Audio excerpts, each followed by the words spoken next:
Welcome, my friends. I'm pleased to welcome you again to Midnight Stories. Gather around the campfire while I share with you magical adventure stories before sleeping outdoors. Let's embark on a peaceful journey through the serene wilderness and drift off to sleep under the stars. But before that, please consider giving us a like.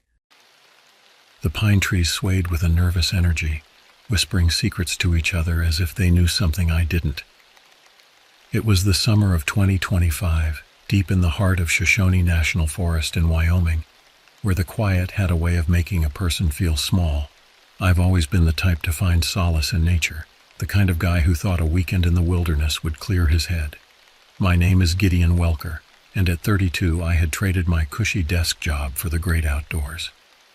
After a decade of climbing the corporate ladder in Chicago, I'd grown weary of the endless meetings, the office politics, and the constant hum of fluorescent lights. The final straw came when I missed my father's funeral due to a crucial presentation that, in hindsight, changed nothing. That night, as I sat in my high-rise apartment overlooking a city that never slept, I made a decision that would alter the course of my life. I applied for a position as a park ranger in Shoshone National Forest. It was a drastic change, but I craved the simplicity and the connection to nature that I'd lost over the years. 3 months later, I found myself driving a beat-up Jeep down a winding road, surrounded by towering pines and rugged mountains. The crisp, clean air filled my lungs, a stark contrast to the smog-filled city I'd left behind. As I approached the ranger station, a sense of peace washed over me. This was it, a fresh start. The first few weeks flew by in a blur of training sessions, trail maintenance, and getting to know my fellow rangers. I learned the ins and outs of wildlife management, search and rescue protocols, and how to handle the occasional lost hiker. It was challenging work, but fulfilling in a way I'd never experienced before. A month into my new job, I was finally settling into a routine. My days were filled with patrolling trails, educating visitors about fire safety, and occasionally rescuing a raccoon from a trash can. The most exciting thing that had happened was a family of bears wandering too close to a campsite. I chuckled at the memory of the tourists' faces when they saw the cubs tumbling after their mother. Little did I know that my peaceful new life was about to be shattered. As I made my final rounds one evening, the setting sun painting the sky in hues of orange and purple, I came across something that made my blood run cold. There, scrawled in the dirt near a popular hiking trail, was a warning: turn back or else. I brushed it off as some prank by bored teenagers, maybe the same ones who had spray-painted obscenities on a boulder last week. The only thing I had to worry about was keeping the bears away from the campsites, or so I thought. Little did I know that this simple message would be the harbinger of something far more sinister. As I made my way back to the visitor center, the shadows lengthened, and an uneasy feeling settled in the pit of my stomach. I tried to shake it off, telling myself I was being paranoid. After all, what could possibly be out here that was worse than the wildlife we dealt with every day? I pushed open the door to the visitor center, the familiar jingle of the bell a comforting sound in the growing darkness. Lisa, my fellow ranger and the only other person on duty that night, looked up from her computer. "Hey Gideon," she called out, her voice cheerful. "How was your patrol?" I hesitated for a moment, unsure whether to mention the warning I'd found. Lisa had been here for years. Surely she'd know if there was anything to be concerned about. Finally, I decided to bring it up. "It was fine, but I found something strange out there," I said, approaching her desk. "Have you ever seen any warnings written in the dirt on the trails?" Lisa's brow furrowed, her cheerful demeanor replaced by a look of concern. "Warnings? What kind of warnings?" I described what I'd seen, watching as her expression grew more troubled with each word. When I finished, she leaned back in her chair, a deep sigh escaping her lips. "I've heard stories," she said hesitantly, "old tales from the locals about strange things in these woods, but I've never seen any evidence myself." Her words sent a chill down my spine. "What kind of stories?" Lisa shook her head. "Just old folklore, probably, but if you're really curious, you might want to check with the locals. They know this area better than anyone." As I left the visitor center that night, Lisa's words echoed in my mind. The peaceful forest that had been my sanctuary now seemed to loom ominously around me. For the first time since I'd arrived, I felt like an outsider, ignorant of the secrets these ancient trees might be hiding. Little did I know this was just the beginning. The warning in the dirt was the first thread in a tapestry of horror that would soon unfold, testing my sanity and my very will to survive. The next morning I woke up with a sense of determination. The warning I'd found and Lisa's cryptic response had left me unsettled, and I knew I wouldn't be able to rest until I got to the bottom of it. I decided to do a thorough exploration of the area where I'd found the message, but this time I'd be prepared.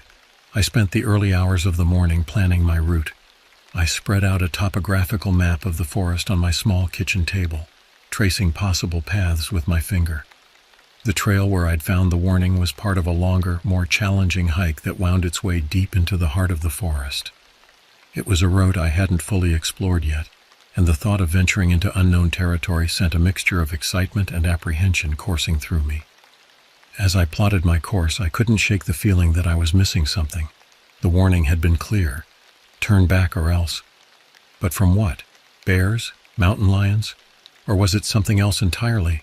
Something the stories Lisa mentioned had hinted at? I shook my head, trying to clear these thoughts. I was a trained park ranger, not some scared tourist. Whatever was out there, I was equipped to handle it. Still, a nagging voice in the back of my mind whispered that maybe, just maybe, I was in over my head. Pushing these doubts aside, I focused on preparing my gear. I packed my sturdy hiking backpack with essentials: extra water, high-energy snacks, a first aid kit, a flashlight with spare batteries, and an emergency blanket. I also included my ranger radio, though reception could be spotty in some of the more remote areas.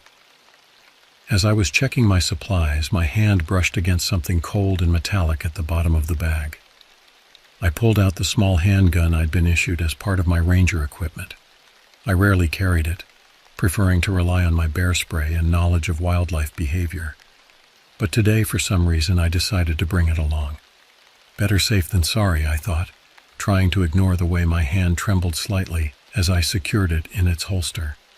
I dressed in layers, knowing the temperature could drop rapidly as the day progressed. Sturdy hiking boots, thick socks, cargo pants with plenty of pockets, and a moisture-wicking t-shirt under a warm fleece jacket. I topped it off with my ranger hat, more out of habit than necessity. As I was about to leave, I hesitated. Should I tell someone where I was going? The rational part of my mind said yes, it was standard procedure. But another part, the part that was growing increasingly paranoid, warned against it. What if someone tried to stop me? What if there really was something out there that the other rangers knew about but weren't telling me? In the end, I compromised. I left a note on my desk at the ranger station, detailing my planned route and expected return time. It was vague enough not to raise immediate alarm, but specific enough that someone would come looking if I didn't return. With my preparations complete, I set out just as the sun was beginning to peek over the eastern mountains. The morning air was crisp and invigorating, filled with the scent of pine and damp earth. Birds chirped their morning songs, and in the distance I heard the rustling of small animals going about their day. As I approached the trailhead, I paused, taking in the scene before me. The forest stretched out as far as the eye could see, a sea of green punctuated by rocky outcroppings and the occasional meadow. It was beautiful, serene, and suddenly very intimidating. I took a deep breath, steeling myself for what lay ahead. Whatever I found out there, I told myself, I was ready for it. With one last look back at the safety of the ranger station, I stepped onto the trail and into the unknown. Little did I know that this hike would change everything.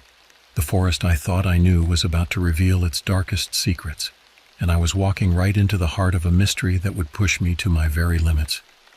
The first few miles of the hike were uneventful, almost disappointingly so. The trail was well maintained, winding its way through stands of towering pines and across babbling brooks. The morning sun filtered through the canopy, creating dappled patterns on the forest floor. Under different circumstances, it would have been a peaceful, even enjoyable trek. But I couldn't shake the feeling of unease that had settled over me like a shroud. Every snapping twig, every rustle in the underbrush sent my heart racing. I found myself constantly scanning the trees, looking for... what?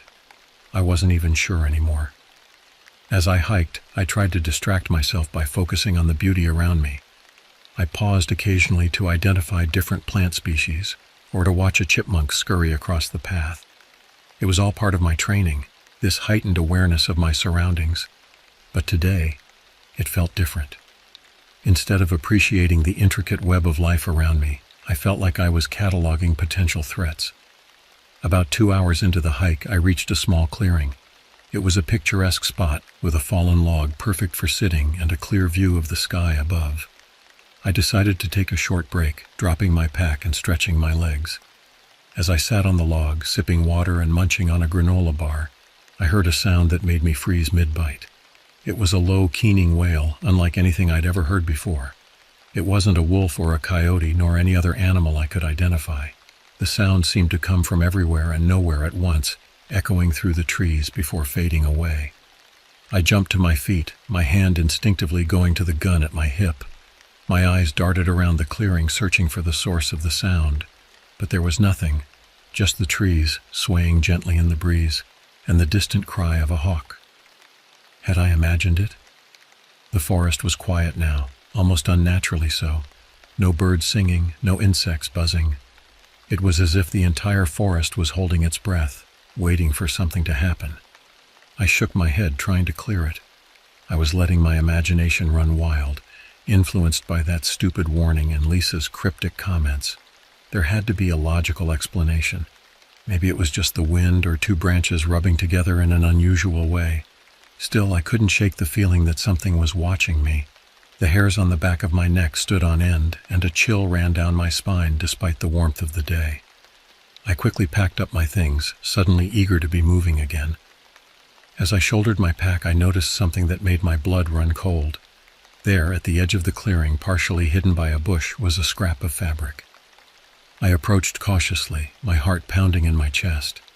It was a piece of a hiking jacket, the same type sold in our visitor center gift shop. But this wasn't just a carelessly discarded bit of trash. The fabric was torn and stained with what looked disturbingly like dried blood. My mind raced. Had there been an accident? An animal attack? Or was it something worse? I fumbled for my radio, intending to call it in, but paused with my finger on the call button. What would I say?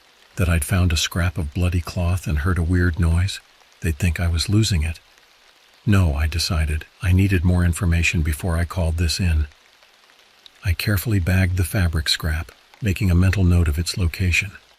Then, with a deep breath to steady my nerves, I continued down the trail. The peaceful atmosphere from earlier was gone, replaced by a growing sense of dread. Every shadow seemed to hide a potential threat, every sound a possible danger. I found myself moving more quickly, eager to reach the area where I'd found the warning and hopefully find some answers. As the day wore on and I ventured deeper into the forest, the trail became less defined. The underbrush grew thicker, and the trees pressed in closer, their branches seeming to reach out like gnarled fingers. The light took on a strange, greenish quality, filtered through layers of leaves. I checked my map frequently, making sure I was still on course. But as I looked around, I realized with a sinking feeling that nothing looked familiar anymore. The landmarks I'd noted on my map were nowhere to be seen. Had I taken a wrong turn somewhere? Just as panic began to set in, I spotted something ahead that made my heart leap. There, carved into the trunk of a massive old pine, was a crude arrow pointing off the trail. Next to it were the words, "Turn back," gouged deeply into the bark. I stood there, staring at the warning, my mind reeling. This wasn't some hastily scrawled message in the dirt. Someone had taken the time to carve this into the tree, and recently too, judging by the freshness of the exposed wood. As I contemplated my next move, that eerie wail echoed through the forest again, closer this time, much closer. And in that moment, I knew with chilling certainty that I was no longer alone in these woods. The hike that had started as a fact-finding mission had turned into something far more dangerous. Whatever secrets this forest held, they were about to be revealed, whether I was ready for them or not. The arrow carved into the tree seemed to mock me, its crude lines a stark warning against proceeding further. But I had come too far to turn back now. With a deep breath to steady my nerves, I stepped off the main trail and into the dense underbrush, following the direction of the arrow. The forest changed almost immediately. The well-maintained path gave way to a tangle of roots and fallen branches. The canopy above grew thicker, blocking out most of the sunlight and plunging the forest floor into a perpetual twilight. The air became heavy and damp, filled with the musty scent of decaying vegetation. I picked my way carefully through the undergrowth, every sense on high alert. The silence was oppressive, broken only by the crunch of leaves under my boots and my own labored breathing. I couldn't shake the feeling that I was being watched, unseen eyes following my every move. After what felt like hours of struggling through the dense forest, I emerged into a small clearing. At its center stood an ancient oak tree, its massive trunk twisted and gnarled with age. But it wasn't the tree that caught my attention. It was what surrounded it. Scattered around the base of the oak were dozens of small cairns, stacks of stones balanced precariously on top of each other. Some were simple, just 2 or 3 rocks.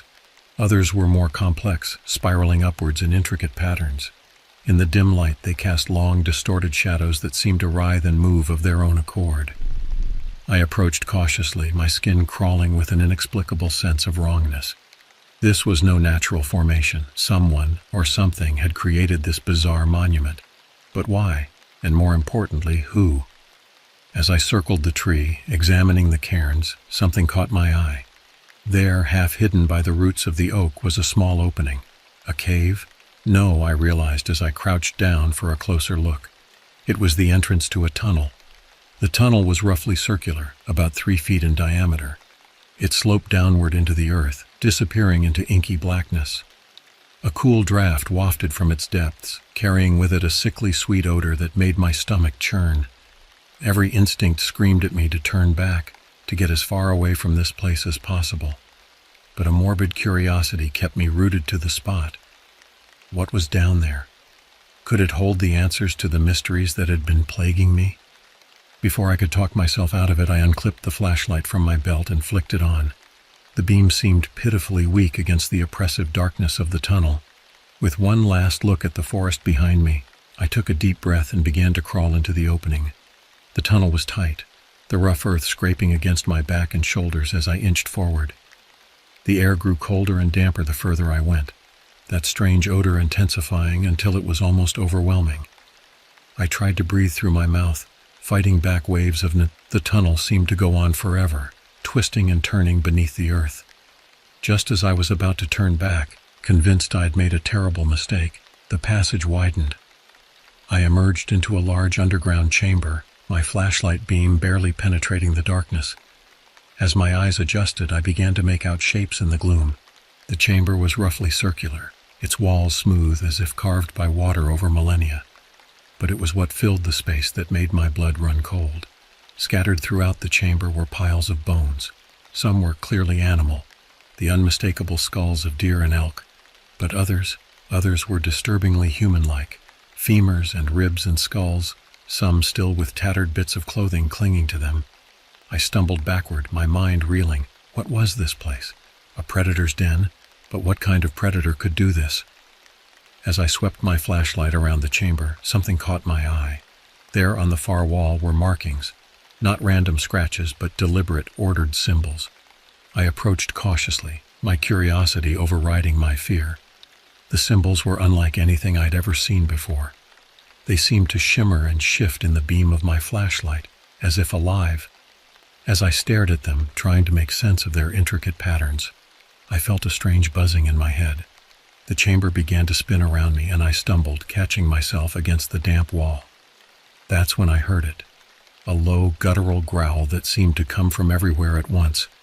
I whirled around, my flashlight beam dancing wildly across the chamber, and there, emerging from a dark recess I hadn't noticed before, was something that defied explanation. It stood on all fours, but its limbs were elongated, almost unnaturally so. Its body was covered in matted fur, and its shape reminded me of a wolf, but with a hunched back and a twisted face that could only be described as grotesque. It paused, sniffing the air as if it had caught my scent.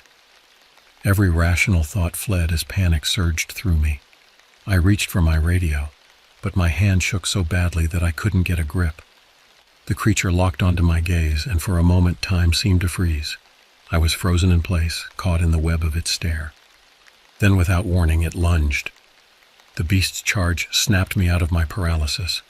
I dove to the side, feeling the rush of air as it sailed past me.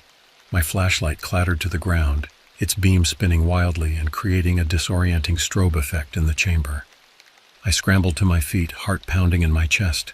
The creature let out another bone-chilling howl, the sound echoing off the chamber walls and seeming to come from all directions at once. I snatched up my flashlight and made a mad dash for the tunnel entrance. As I ran, I could hear the beast behind me, its heavy breathing and the scratch of its claws against the stone floor. The tunnel seemed narrower now, more claustrophobic. I crawled as fast as I could, scraping my knees and elbows raw against the rough earth. Finally, after what felt like an eternity, I burst out of the tunnel and into the clearing. The dim forest light seemed blindingly bright after the darkness of the underground chamber. I didn't stop to catch my breath, knowing the creature was right behind me. I crashed through the underbrush, branches whipping at my face and tearing at my clothes. The forest was a blur around me as I ran, fueled by pure adrenaline and terror. I had no idea where I was going, only that I needed to put as much distance between myself and that thing as possible. Suddenly, the ground disappeared beneath my feet. I tumbled down a steep embankment, rolling over rocks and fallen logs. When I finally came to a stop at the bottom, I lay there for a moment, dazed and winded. The sound of snapping branches above me jolted me back to reality. I looked up to see the creature at the top of the embankment, its eyes glowing with an otherworldly light in the gathering dusk. It seemed to hesitate, as if deciding whether to follow me down the steep slope. I took advantage of its momentary pause to struggle to my feet. My body ached all over, and I could feel warm blood trickling down my face from a cut on my forehead. But I couldn't stop. Not now. I limped as fast as I could through the forest, no longer caring about stealth or direction. My only thought was escape. Behind me, I could hear the creature's pursuit resume, its howls getting closer with each passing second. Just as I thought my legs would give out, I spotted a flash of orange through the trees. A tent. I changed course, heading towards it with renewed energy. As I burst into the small campsite, I saw a startled couple huddled around a campfire. "Run!" I gasped out. "We need to go. Now!" They must have seen the terror in my eyes. Or maybe they heard the creature's howls because they didn't hesitate. We fled together, leaving their campsite behind. As we ran, I fumbled for my radio, praying it hadn't been damaged in my fall. To my relief, it crackled to life. "This is Ranger Welker," I panted into the device. "Emergency situation near Black Rock Creek campsite. Unknown hostile wildlife. Requesting immediate evacuation and backup." The radio squawked with a response, but another howl from behind us drowned it out. The creature was gaining on us. Just when I thought we couldn't run any further, we broke through the tree line onto a dirt road. A Park Service truck was just rounding the bend, its headlights cutting through the growing darkness. The truck screeched to a halt as we waved frantically. The driver, another ranger I recognized named Tyler, jumped out, his eyes widening as he took in our battered appearance. "Get in," he shouted, ushering us towards the vehicle. We piled into the truck and Tyler gunned the engine. As we sped away, I looked back through the rear window. There, at the edge of the forest, I caught a glimpse of a dark shape watching us leave. Then it melted back into the shadows, disappearing as if it had never existed. As the adrenaline began to wear off, the full impact of what had happened hit me. I slumped in my seat, my mind reeling. What was that thing? And more importantly, what were we going to do about it? The drive back to the ranger station was a blur. My body ached, my clothes were torn and bloody, and my mind was still trying to process what I'd seen. Tyler peppered me with questions, but I could barely form coherent answers. The couple we'd rescued huddled together in the back seat, pale and shaken.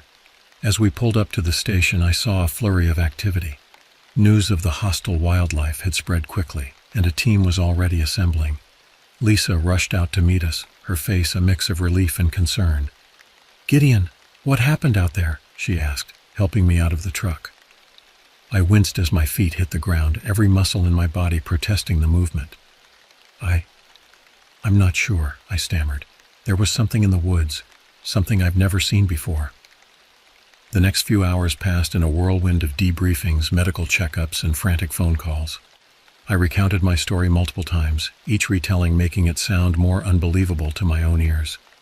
The creature, the bone-filled chamber, the strange symbols on the wall. It all seemed like a fever dream now. As a park medic cleaned and bandaged my various cuts and scrapes, I overheard snatches of conversation from the other rangers.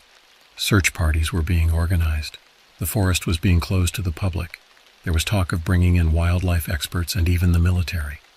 Finally, as dawn was breaking, I found myself alone in the small break room. My body was exhausted, but my mind was racing, replaying the events of the night over and over. That's when Lisa found me, 2 steaming mugs of coffee in her hands. "How are you holding up?" she asked, sliding one of the mugs towards me. I took a long sip, grateful for the bitter warmth. "Honestly, I'm not sure. Part of me thinks I must be going crazy. The things I saw, they can't be real, can they?" Lisa's expression was grave. "I don't know, Gideon, but I believe you saw something out there, something that shouldn't exist." Her words sent a chill down my spine. "What do you mean?" She sighed, seeming to debate with herself before continuing. "Remember those stories I mentioned, the ones the locals tell? They're not just folklore. There have been incidents over the years, things that can't be explained, but nothing like this, nothing so direct." I felt a surge of anger. "Why didn't you tell me this before? I could have been killed out there." "I'm sorry," Lisa said, her voice heavy with regret. "We don't tell new rangers everything right away. It's policy. We didn't want to scare you off, and honestly, most of us thought the stories were exaggerated. But now—" Her words trailed off, but the implication was clear. Whatever was out there in the forest, it was real, and it was dangerous. As if on cue, Tyler burst into the break room, his face pale. "You guys need to see this," he said, gesturing for us to follow. He led us to the main office where a group of rangers were huddled around a computer screen. On it was a grainy image from one of the trail cameras we used to monitor wildlife. My heart nearly stopped as I recognized the twisted form of the creature I'd encountered, its eyes glowing eerily in the camera's flash. "This was taken about an hour ago," Tyler explained, "near the area where Gideon had his encounter." The room erupted into a flurry of activity. Orders were shouted, equipment was gathered, and within minutes a team was preparing to head out into the forest. As I watched them prepare, a sense of dread settled over me.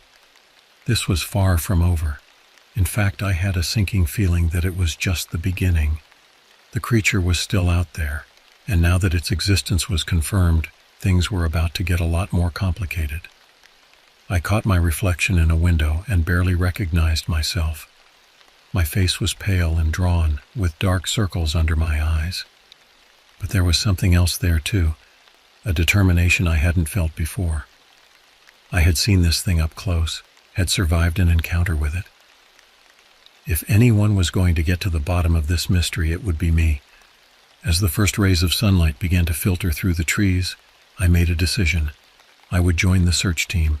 I would face this thing again, armed with knowledge and backup this time. Because one thing was clear, the peaceful forest I thought I knew was gone, replaced by a dangerous, unknown wilderness. And I was right in the middle of it all. The next few days were a whirlwind of activity. The entire park had been closed to the public, with only authorized personnel allowed in. Search teams combed the forest, armed with tranquilizer guns and capture equipment. Wildlife experts from across the country flew in, eager to be part of what was quickly becoming the zoological discovery of the century. I threw myself into the search efforts, partly out of a sense of duty, but mostly because I couldn't shake the memory of those glowing eyes in the darkness. Every time I closed my eyes, I saw that twisted form lunging at me. Sleep became a luxury I could ill afford. On the 3rd day of the search, I found myself deep in the forest with a small team. We were approaching the area where I'd had my encounter, and tension hung heavy in the air. The forest seemed different now, more sinister. Every shadow held the potential for danger, every rustle in the undergrowth a possible threat. "Gideon," a voice called softly. I turned to see Dr. Elena Reeves, a cryptozoologist who had been brought in to assist with the search. She motioned me over, her eyes fixed on something on the ground. As I approached, I saw what had caught her attention.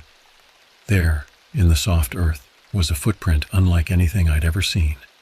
It was massive, easily twice the size of a human foot, with long, curved claw marks at the end of each toe. "It's fresh," Dr. Reeves whispered, her voice a mix of excitement and fear. Very fresh. I felt a chill run down my spine. How fresh? Before she could answer, a blood-curdling howl echoed through the trees. It was the same sound I'd heard in the underground chamber, a sound that haunted my nightmares. And it was close. "Everyone stay alert," I shouted, my hand going to the tranquilizer gun at my hip. The team formed a tight circle, backs to each other, scanning the forest around us. For a moment all was silent. Then, with a crash of breaking branches, the creature burst from the underbrush. It was even more terrifying in the daylight, its matted fur caked with mud and what looked disturbingly like dried blood. Its eyes, those glowing, intelligent eyes, locked onto me with what I could have sworn was recognition. Time seemed to slow down. I raised my tranquilizer gun, taking careful aim. The creature tensed, preparing to spring. In that moment I knew that everything, my life, the lives of my team, the very mystery of this creature's existence, hung in the balance. I squeezed the trigger. The dart flew true, striking the creature in its muscular shoulder. It let out a roar of pain and anger, staggering slightly, but it didn't go down. Instead, those terrible eyes narrowed, and with a speed that defied its size, it charged straight at me. "Gideon, move!" Dr. Reeves screamed. But I was frozen in place, watching in horrified fascination as the beast bore down on me. At the last possible second, I dove to the side. I felt the rush of air as the creature sailed past me, its claws raking the ground where I had been standing. It crashed into a tree, momentarily stunned. The rest of the team opened fire, a barrage of tranquilizer darts peppering the creature's hide. It thrashed and roared, a terrifying display of primal fury. But gradually its movements began to slow. The tranquilizers were taking effect. With one last baleful glare in my direction, the creature collapsed. The forest fell silent, save for the heavy breathing of my team members. Is it dead?" someone whispered. Dr. Reeves approached cautiously, a device in her hand to check the creature's vital signs. "No," she said after a moment. "It's alive, just sedated." A collective sigh of relief went through the group. We had done it. We had captured the creature. As the team began to secure the beast for transport, I stood back, my mind reeling. This was what I had wanted, wasn't it? To solve the mystery, to confront the thing that had haunted my thoughts. But as I watched them bind the creature's limbs, I felt an unexpected pang of, what? Sympathy? Regret? I shook my head, trying to clear these confusing thoughts. This was a dangerous animal, I reminded myself. It had killed people. It needed to be studied, understood. But as they loaded the sedated creature onto a transport vehicle, I couldn't shake the feeling that we were making a terrible mistake. The creature's eyes had been so intelligent, so aware. What if it was more than just an animal? What if, in our quest for answers, we were about to cross a line that could never be uncrossed? As we began the long journey back to the research facility, the creature secured in the back of the truck, I found myself hoping that we were doing the right thing. But deep down, a voice whispered that this was far from over. The true test, I feared, was yet to come. The weeks following the capture of the creature were a blur of activity. The research facility, hastily set up on the outskirts of the national park, buzzed with excitement and tension. Scientists from various fields worked around the clock, studying every aspect of our captive. I found myself in a strange position. As the ranger who had first encountered the creature and played a key role in its capture, I was both celebrated and scrutinized. My days were filled with debriefings, interviews, and assisting the research team. But at night, alone in my temporary quarters, doubts gnawed at me. It was during one of these restless nights that Dr. Reeves sought me out. I found her waiting outside my door, her face grave. "We need to talk, Gideon," she said, her voice low. "Not here. Meet me by the old oak at the edge of the compound in 10 minutes. Curiosity piqued, I followed her instructions. The night was cool and clear, the stars twinkling overhead in stark contrast to the harsh floodlights of the research facility. Dr. Reeves was waiting for me, her silhouette barely visible in the shadows of the massive oak. As I approached, she held up a hand. Signaling for silence, Dr. Reeves led me further into the darkness, away from any potential eavesdroppers. When she finally spoke, her voice was barely above a whisper. "What I'm about to tell you goes against everything we've been told, everything we thought we knew," she said. but I can't keep it to myself any longer." She pulled out a tablet, its screen glowing faintly in the darkness. On it were images of the strange symbols I had seen in the underground chamber. "We've been trying to decipher these since you first reported them," she explained. "At first we thought they were just random markings, maybe territorial signs. But look at this." She swiped to a new image, this one showing similar symbols found on ancient cave paintings from around the world. My mind reeled as I took in the implications. "These creatures," Dr. Reeves continued, "or others like them, have been around for thousands of years. And they're intelligent, Gideon. Far more intelligent than we initially thought." She showed me more evidence. Brain scans of the captured creature showing complex neural pathways, video footage of it solving puzzles in its enclosure, even attempts at communication through a series of growls and gestures. "But why are you telling me this in secret?" I asked, though I had a sinking feeling I already knew the answer. Dr. Reeves's expression darkened. "Because there are those who don't want this information getting out. They see the creature as a threat, something to be studied and then disposed of." The weight of her words hit me like a physical blow. I thought back to the creature's intelligent eyes, the way it had seemed to recognize me in the forest. The idea of it being disposed of made me feel ill. "What can we do?" I asked, my voice hoarse. Dr. Reeves' eyes gleamed with determination. "We need to free it, Gideon, tonight, and you're the only one who can help me do it." The next few hours were a blur of careful planning and heart-pounding tension. Using Dr. Reeves's access codes and my knowledge of the facility's layout, we managed to reach the creature's enclosure undetected. As we entered the dimly lit room, I saw the creature for the first time since its capture. It was curled up in a corner, looking smaller and more vulnerable than I remembered. But as we approached, its head snapped up, those intelligent eyes locking onto mine. There was no aggression in its gaze now, only a wary curiosity. As Dr. Reeves worked to disable the security systems, I found myself moving closer to the creature, drawn by an inexplicable urge to communicate. "We're here to help," I said softly, not sure if it could understand me, but feeling compelled to try. "We're going to get you out of here." To my amazement, the creature's posture relaxed slightly. It made a low, rumbling sound that was almost reassuring. With a final beep, the enclosure's force field flickered and died. The creature stood, its massive form unfolding until it towered over us. For a heart-stopping moment, I thought it might attack, but instead it simply waited, watching us expectantly. "Now comes the hard part," Dr. Reeves muttered. "We need to get it out of the facility without being seen." What followed was the most surreal experience of my life. We led the creature through the darkened corridors of the facility, our hearts pounding with every footstep. The creature moved with surprising stealth for its size, as if it understood the need for secrecy. Finally, after what felt like hours but was probably only minutes, we reached the perimeter fence.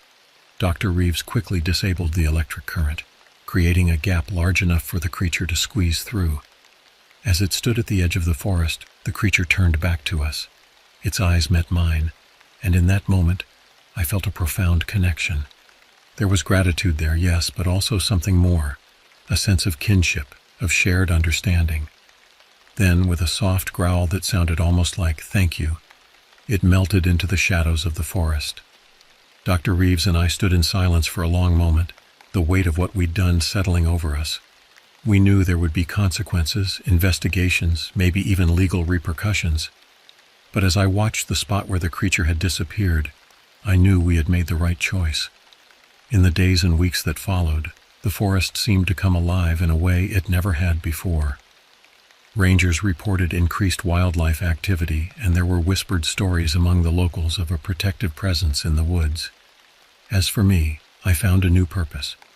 I dedicated myself to protecting the forest and its secrets, to maintaining the delicate balance between the known and the unknown. And on quiet nights, when the moon is full and the wind whispers through the trees, I sometimes catch a glimpse of a familiar shape moving through the shadows. In those moments, I'm reminded that the world is far more mysterious and wonderful than we could ever imagine. And I smile, knowing that some secrets are meant to remain hidden, guardians of a truth too profound for the world to fully comprehend.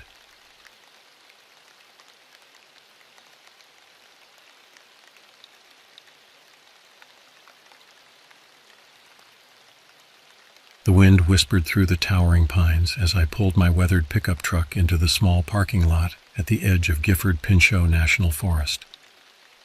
It was early September 2024, and the air carried the first hints of autumn's chill. My name is Warren Hargrove, and at 42 years old I found myself seeking solace in the vast wilderness of Washington state. The forest loomed before me, a sea of green stretching as far as the eye could see. I stepped out of the truck, my boots crunching on the gravel, and took a deep breath. The rich scent of pine and damp earth filled my lungs, a stark contrast to the sterile air of the city I'd left behind. I'd come here to escape, to find myself again after a bitter divorce that had left me questioning every decision I'd ever made. My ex-wife's words still echoed in my mind. "You're losing yourself, Warren. You're not the man I married." Maybe she was right. Maybe that's why I was here, hoping the forest could help me rediscover who I really was. As I shouldered my heavy backpack, I noticed an old man sitting on a bench near the trailhead. His weathered face crinkled into a smile as he nodded in my direction. "Heading out for a long one?" he asked, his voice gravelly with age. I nodded. "Yeah, planning to be out there for about a week, clear my head, you know." The old man's smile faded slightly. "Be careful out there, son, the forest. It has a way of changing a person, not always for the better." A chill ran down my spine, but I brushed it off with a forced laugh. "I'll keep that in mind, thanks." As I started down the trail, I couldn't shake the uneasy feeling the old man's words had stirred in me. The forest suddenly seemed more ominous, the shadows deeper, the silence more oppressive. The trail wound its way through the dense undergrowth, occasionally opening up to reveal breathtaking vistas of distant mountains. But as the day wore on, I couldn't shake the feeling that something was off. The usual chatter of birds was strangely absent, and more than once I caught myself glancing over my shoulder, certain I was being watched. By late afternoon, I reached a small clearing that seemed perfect for setting up camp. As I went about the familiar routine of pitching my tent and gathering firewood, I tried to rationalize my growing unease. It was just nerves, I told myself, the stress of the past year catching up with me. But as the sun dipped below the horizon and darkness crept in, that explanation felt increasingly hollow. The campfire cast flickering shadows that seemed to dance with a life of their own, and every snapping twig in the surrounding forest sent my heart racing. I crawled into my tent that night, zipping the entrance closed as if it could keep out the creeping dread that had taken root in my mind. As I lay there staring at the nylon ceiling, I couldn't shake the feeling that coming here had been a terrible mistake. Sleep, when it finally came, was fitful and filled with unsettling dreams. I tossed and turned, haunted by visions of shadowy figures moving just beyond the firelight, always watching, always waiting. And through it all, the old man's words echoed in my mind. The forest has a way of changing a person, not always for the better. Little did I know, as I finally drifted off into a restless slumber, that those words would prove to be more prophetic than I could have ever imagined. I awoke to a world shrouded in mist, the early morning sun struggling to penetrate the thick canopy overhead. As I emerged from my tent, stretching muscles stiff from a night of uneasy sleep, I couldn't shake the lingering unease from the previous evening. After a quick breakfast of granola and dried fruit, I packed up camp and set out deeper into the forest. The trail narrowed as I pressed on, the underbrush growing thicker, more wild. The mist clung to everything, droplets of moisture beating on leaves and spider webs alike. It was around midday when I stumbled upon something that made my blood run cold. Just off the trail, partially hidden by a fallen log, was a backpack. Not mine. This one was a vibrant blue, caked with mud and leaves as if it had been there for some time. Curiosity overrode caution, and I approached, calling out, "Hello? Is anyone there?" Only the muffled echo of my own voice answered. With trembling hands, I unzipped the pack. Inside, I found clothes, a water bottle, and a wallet. The driver's license inside belonged to Lila Reeves, a woman in her late 20s with a bright smile that seemed out of place in this gloomy forest. A chill ran down my spine as I realized the implications. Someone was missing out here, but for how long? And where were they now? I pulled out my satellite phone, intending to call the ranger station, but the screen remained stubbornly dark. Dead battery? No signal? I couldn't be sure, but the sense of isolation suddenly felt overwhelming. As I stood there debating what to do, a sound cut through the stillness. A low, guttural growl that seemed to come from everywhere and nowhere at once. I spun around, heart pounding, but saw nothing but mist and trees. Then I noticed them, tracks in the soft earth, leading away from where I'd found the backpack. They were like nothing I'd ever seen before, too large for any animal I knew inhabited these woods. The claw marks at the edges of each print sent a shiver of primal fear through me. Against every instinct screaming at me to turn back, I found myself following the tracks. They led me off the trail and into the densest part of the forest I'd encountered yet. The trees here were old, their gnarled trunks covered in thick moss, their branches forming a canopy so dense that little light penetrated. As I pushed through the underbrush, my foot caught on something, nearly sending me sprawling. I looked down and felt the blood drain from my face. It was a camera, its lens cracked, the strap tangled in the roots of a massive pine. With shaking hands, I picked it up. The memory card was still intact.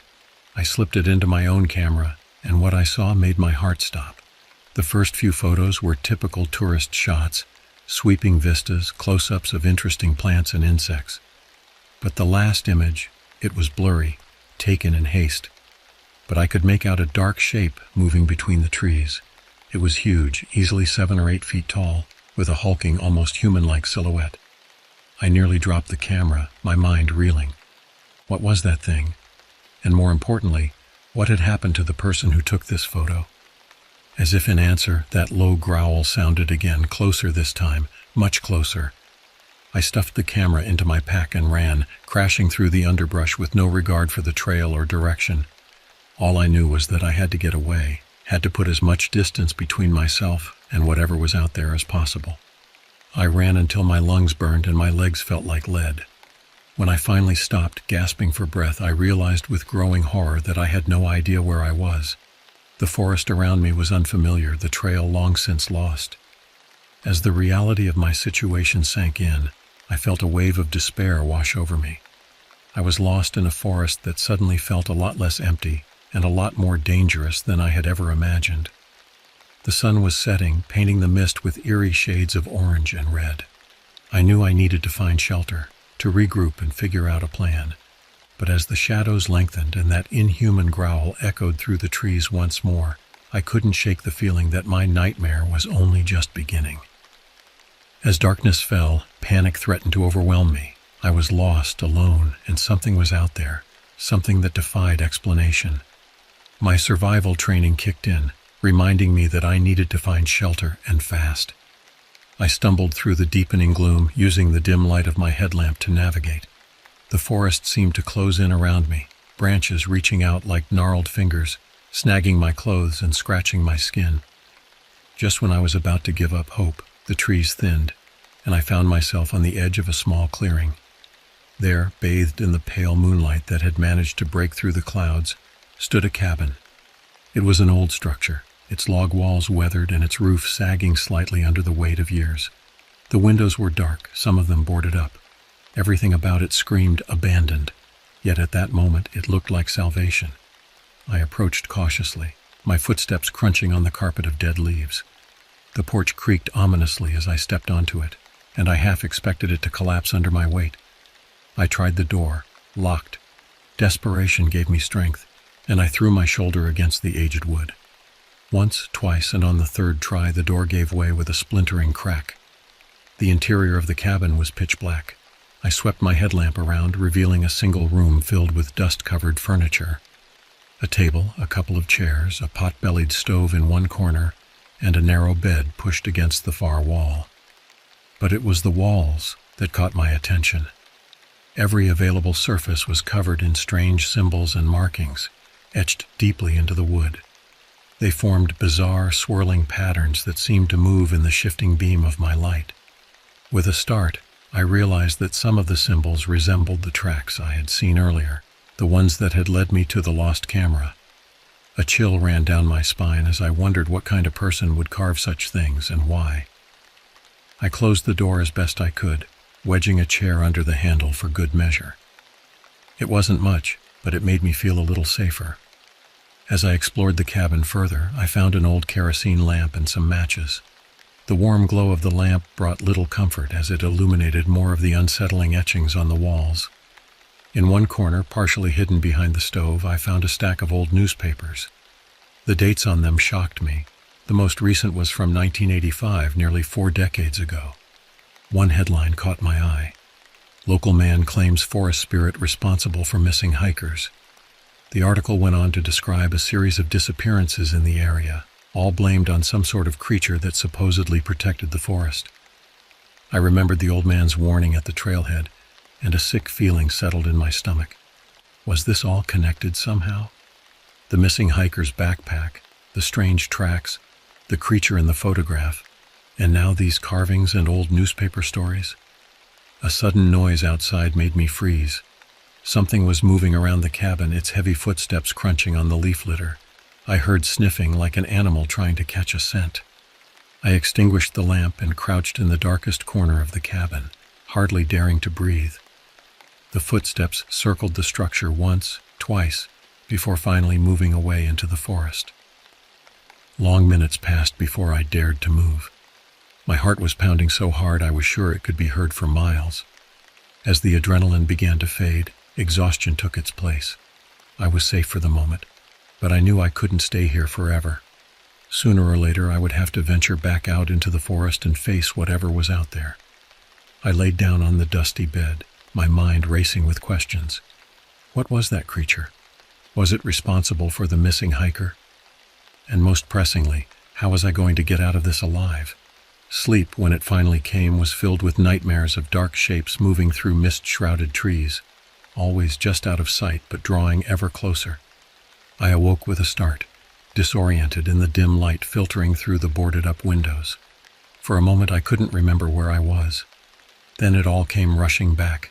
The backpack, the tracks, the creature, the cabin. I sat up, my body aching from the uncomfortable bed and the stress of the previous day.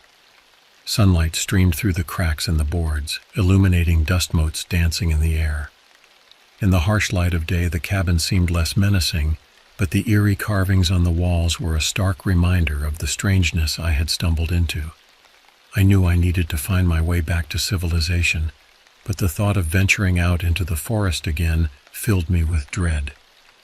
I decided to search the cabin more thoroughly, hoping to find something, anything, that might help me understand what was going on. In a rickety old dresser, I found a journal. The leather cover was cracked and faded, the pages yellow with age. I opened it carefully, afraid it might crumble in my hands.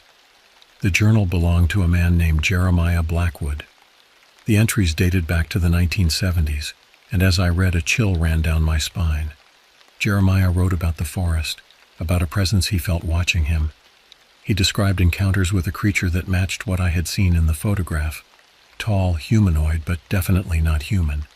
But it was the later entries that truly unsettled me. Jeremiah's writing became more frantic, more paranoid. He wrote about the symbols he was carving into the walls of his cabin, the very symbols that surrounded me now. He claimed they were for protection, that they would keep the creature at bay. The final entry, dated September 15, 1985, read, "It's too late. I've become what I feared. The forest has claimed me. If you're reading this, run. Run before it takes you too." I closed the journal, my hands shaking. What did it mean? Had Jeremiah lost his mind out here in the wilderness, or was there some truth to his ramblings? A noise outside snapped me out of my thoughts. It was the crack of a branch breaking under a heavy weight. Something was out there. I crept to the window, peering through a gap in the boards. What I saw made my blood run cold. There, at the edge of the clearing, stood the creature. It was just as the photograph had shown, massive, easily 8 feet tall, with a body that seemed both human and animal at the same time. Its skin was a mottled gray-green, almost like tree bark, and its eyes were disturbingly human. But what shocked me most was its face. Beneath the inhuman features, I could see a familiarity that shook me to my core. It looked like Jeremiah Blackwood. As I watched, frozen in horror, the creature's gaze locked onto the cabin. For a moment, I was certain it could see me. Then, with surprising grace for something so large, it melted back into the forest. My mind was reeling. Was this what Jeremiah meant in his final entry? Had he somehow transformed into this thing? I slumped to the floor, my back against the wall, trying to make sense of it all. The missing hikers, the strange tracks, the carvings, the journal. It all pointed to something beyond my understanding. As the day wore on, I found myself poring over Jeremiah's journal again and again, looking for clues, for some way to explain what I had seen. But the more I read, the more questions I had. One thing was clear: I couldn't stay in this cabin forever. Sooner or later, I would have to face what was out there. And as the sun began to set once more, casting long shadows across the clearing, I knew that time was running out. I gathered what supplies I could find: some old canned food from a cupboard, a rusty hunting knife, and Jeremiah's journal. As I prepared to leave the relative safety of the cabin, I couldn't shake the feeling that I was on the verge of uncovering a truth that would change everything. With a deep breath, I opened the cabin door and stepped out into the gathering darkness. Whatever answers lay ahead, I knew I had to find them. For Jeremiah, for the missing hikers, and for myself. The forest at night was a different world. Shadows danced between the trees, and every sound seemed amplified: the rustle of leaves, the creaking of branches, the occasional hoot of an owl. I moved cautiously, my headlamp cutting a narrow path through the darkness. I had a vague idea of the direction I needed to go to find the main trail, but the forest seemed to shift around me, landmarks appearing and disappearing in the gloom. More than once I found myself walking in circles, ending up back at the cabin despite my best efforts to move away from it. As the hours wore on, fatigue began to set in. My muscles ached from the constant tension, and every shadow seemed to hold a lurking threat. I was just about to give up and make camp for the night when I heard it, a low, mournful sound that was somewhere between a growl and a human moan. My blood ran cold. I knew without a doubt that it was the creature, the thing that had once been Jeremiah Blackwood. The sound came again, closer this time, and I could hear the snapping of branches as something large moved through the underbrush. Fight or flight instinct kicked in, and I ran. I crashed through the forest, branches whipping at my face, roots threatening to trip me with every step. The creature's roar echoed behind me, spurring me on despite the burning in my lungs and the lead-like feeling in my legs. I don't know how long I ran, but eventually I burst out of the tree line and found myself on the edge of a cliff. The drop was steep, disappearing into mist far below. I was trapped. Turning, I saw the creature emerge from the shadows of the forest. In the pale moonlight, I could see it clearly for the first time. Its body was a twisted amalgamation of man and tree, bark-like skin stretched over an all-too-human frame. But its eyes were unmistakably those of a man, filled with an agonizing mix of rage and sorrow. "Jeremiah?" I called out, my voice shaking. "Jeremiah Blackwood?" The creature paused, tilting its head as if confused. For a moment I thought I saw a flicker of recognition in its eyes. "I read your journal," I continued, hoping to reach whatever humanity might be left inside the monstrous form. "I know what happened to you. Please, I'm not here to harm you or the forest." The creature let out another mournful cry, but it didn't advance. Instead, it sank to its knees, clutching its head as if in pain. I watched in horrified fascination as its form seemed to ripple and shift, features becoming more human for brief moments before twisting back into the monstrous visage. In that moment, I understood. Jeremiah wasn't fully gone. He was trapped, caught between human and creature, unable to fully become either. The forest hadn't simply changed him, it had merged with him, turning him into a guardian of sorts, but at a terrible cost. As dawn began to break, casting the forest in a soft, ethereal light, I made a decision. I couldn't leave Jeremiah like this. I had to find a way to help him, to free him from this half-existence. With newfound determination, I began to formulate a plan. The journal had mentioned symbols of protection.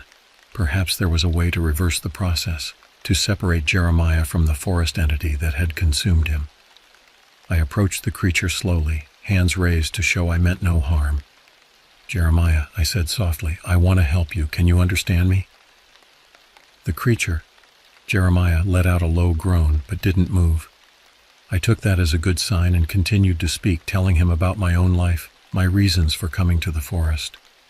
As I talked, I noticed the tension in its massive frame begin to ease. Encouraged, I pressed on. Your journal, Jeremiah. The symbols you carved, they were meant to protect you, right? But what if they did more than that? What if they're the key to freeing you? At the mention of the symbols, Jeremiah's head snapped up, eyes wide with what I could only describe as hope. He let out a series of grunts and growls that, while unintelligible, seemed to convey urgency. Taking a deep breath, I made a suggestion that I knew was risky. We need to go back to the cabin, Jeremiah. The answers we need might be there. To my surprise, Jeremiah nodded. He rose to his feet and gestured for me to follow, lumbering off into the forest with surprising grace for his size. I hurried after him, my mind racing with possibilities and fears. The journey back to the cabin was surreal. Here I was, following a creature that was part man, part tree, through a forest that seemed alive with whispers and shadows. Yet, for the first time since I'd entered these woods, I felt a glimmer of hope.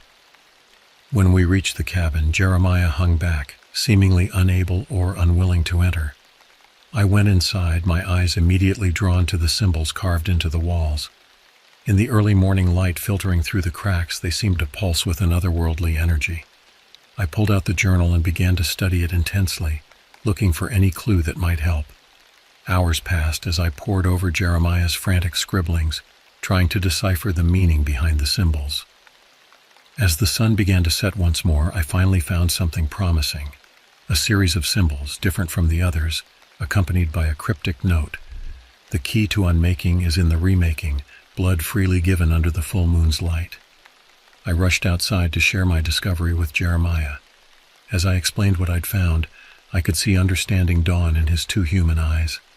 He pointed urgently at the sky, where the full moon was just beginning to rise. We had one chance, tonight. As darkness fell, Jeremiah led me deeper into the forest, to a clearing I hadn't seen before. In the center stood a circle of ancient standing stones, their surfaces covered in moss and lichen. The air here felt different, charged, as if with electricity. Jeremiah took up position in the center of the circle, while I stood at the edge, journal in hand. The full moon rose higher, bathing the clearing in silvery light. It was time. With shaking hands, I began to trace the symbols from the journal onto the forest floor, using a mixture of dirt and my own blood freely given as the journal had specified. As I worked, I could feel the energy in the clearing building, the air becoming thick and heavy. Jeremiah began to emit a low, keening sound that raised the hair on the back of my neck. The symbols on the ground started to glow with an eerie blue light, pulsing in time with Jeremiah's cries. Suddenly, the wind picked up, swirling around the circle with increasing speed. Leaves and debris were caught in the vortex, obscuring my view of Jeremiah. His cries grew louder, more agonized, and I fought the urge to run to him. I knew instinctively that interrupting now could be disastrous. The maelstrom continued for what felt like hours, but was probably only minutes. Then, as suddenly as it had begun, it stopped. The wind died, the leaves settled, and silence descended on the clearing. As the dust cleared, I saw a figure lying motionless in the center of the circle. My heart in my throat, I approached cautiously. There on the ground was a man, human, naked and unconscious, but undeniably human. Jeremiah Blackwood had returned. The next few days passed in a blur. I managed to get Jeremiah back to the cabin, where he drifted in and out of consciousness. When he was awake, his eyes were clear and lucid, but he couldn't speak. Whether from physical inability or the trauma of his experience, I couldn't tell. I used my satellite phone, which mysteriously began working again, to call for help. The story we gave to the authorities was simple. 2 hikers lost in the woods for days, one suffering from exposure and dehydration. It wasn't the whole truth, but who would have believed us if we'd told them? As we waited for rescue, I showed Jeremiah his journal. He read it with a mix of fascination and horror, as if seeing the words of a stranger. Perhaps in a way he was. When the rescue team finally arrived, they were shocked by our condition but relieved to find us alive. They had been searching for days, they told us, ever since they found my abandoned campsite. As we were airlifted out of the forest, I looked down at the vast expanse of green below us. From up here, it looked peaceful, benign. But I knew the truth now, knew the power and the danger that lurked beneath those branches. Jeremiah and I were taken to a hospital, where we were treated for dehydration, malnutrition, and various cuts and bruises. The doctors were baffled by Jeremiah's condition. unable to explain the strange bark-like patches on his skin or the leaves that seemed to sprout from his hair. In the weeks that followed, as we recovered and tried to adjust to normal life, Jeremiah slowly began to speak again. He told me of his years in the forest, of the gradual merging with the ancient spirit that dwelled there. He spoke of the loneliness, the fear, but also of the incredible connection he had felt to the natural world. "It wasn't all bad," he said one day, his voice still rough from disuse. "There was a beauty to it, a purpose. But it wasn't living, not really. Thank you, Warren, for bringing me back." As for me, I found that I couldn't simply return to my old life. The experience had changed me profoundly. I resigned from my job in the city and applied for a position as a forest ranger. I needed to be close to the woods, to keep an eye on things, to make sure no one else stumbled into the ancient power that still dwelled there. Jeremiah decided to stay as well. "The forest is still a part of me," he explained. "I can feel it calling to me. But now I can choose how to answer that call." Together, we became guardians of a different sort. We patrolled the forests, guided hikers, and kept the secrets of the deep woods safe. And on full moon nights, when the air thrummed with ancient power, we would sit in silence at the edge of the forest, listening to the whispers of the trees and remembering the thin line that separates the world we know from the one we don't. The experience had taught us both a valuable lesson. Nature is not something to be conquered or controlled, but respected and protected. The forest had its own consciousness, its own will, and we had been granted a rare glimpse into its true nature. As I stand here now, years later, looking out over the vast expanse of Gifford-Pinchot National Forest, I can't help but feel a mix of awe and trepidation. The forest seems quieter these days, more peaceful, but I know the power still lurks beneath the surface, waiting. And so we watch, and we wait, Jeremiah and I. Guardians of the secret heart of the forest, keepers of a truth too vast and strange for the outside world to comprehend. The forest changed us, marked us, and in doing so gave us a purpose greater than we could have ever imagined. In the end, I realized that the old man at the trailhead had been right. The forest does have a way of changing a person, but whether that change is for better or worse, that's up to us.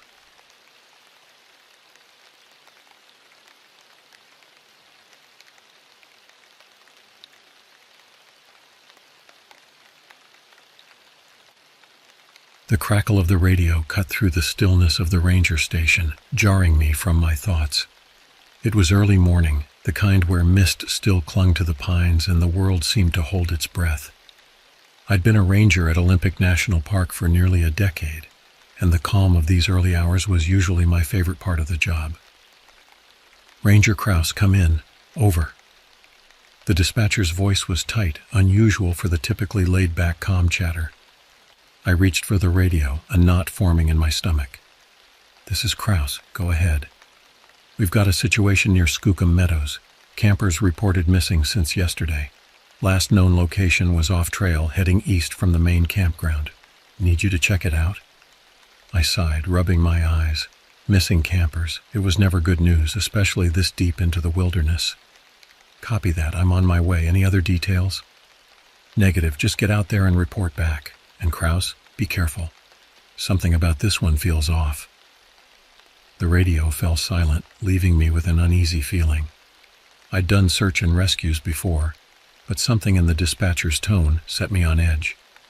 Shaking it off, I gathered my gear standard issue pack, first aid kit, extra water. I hesitated at the gun safe, then decided against it.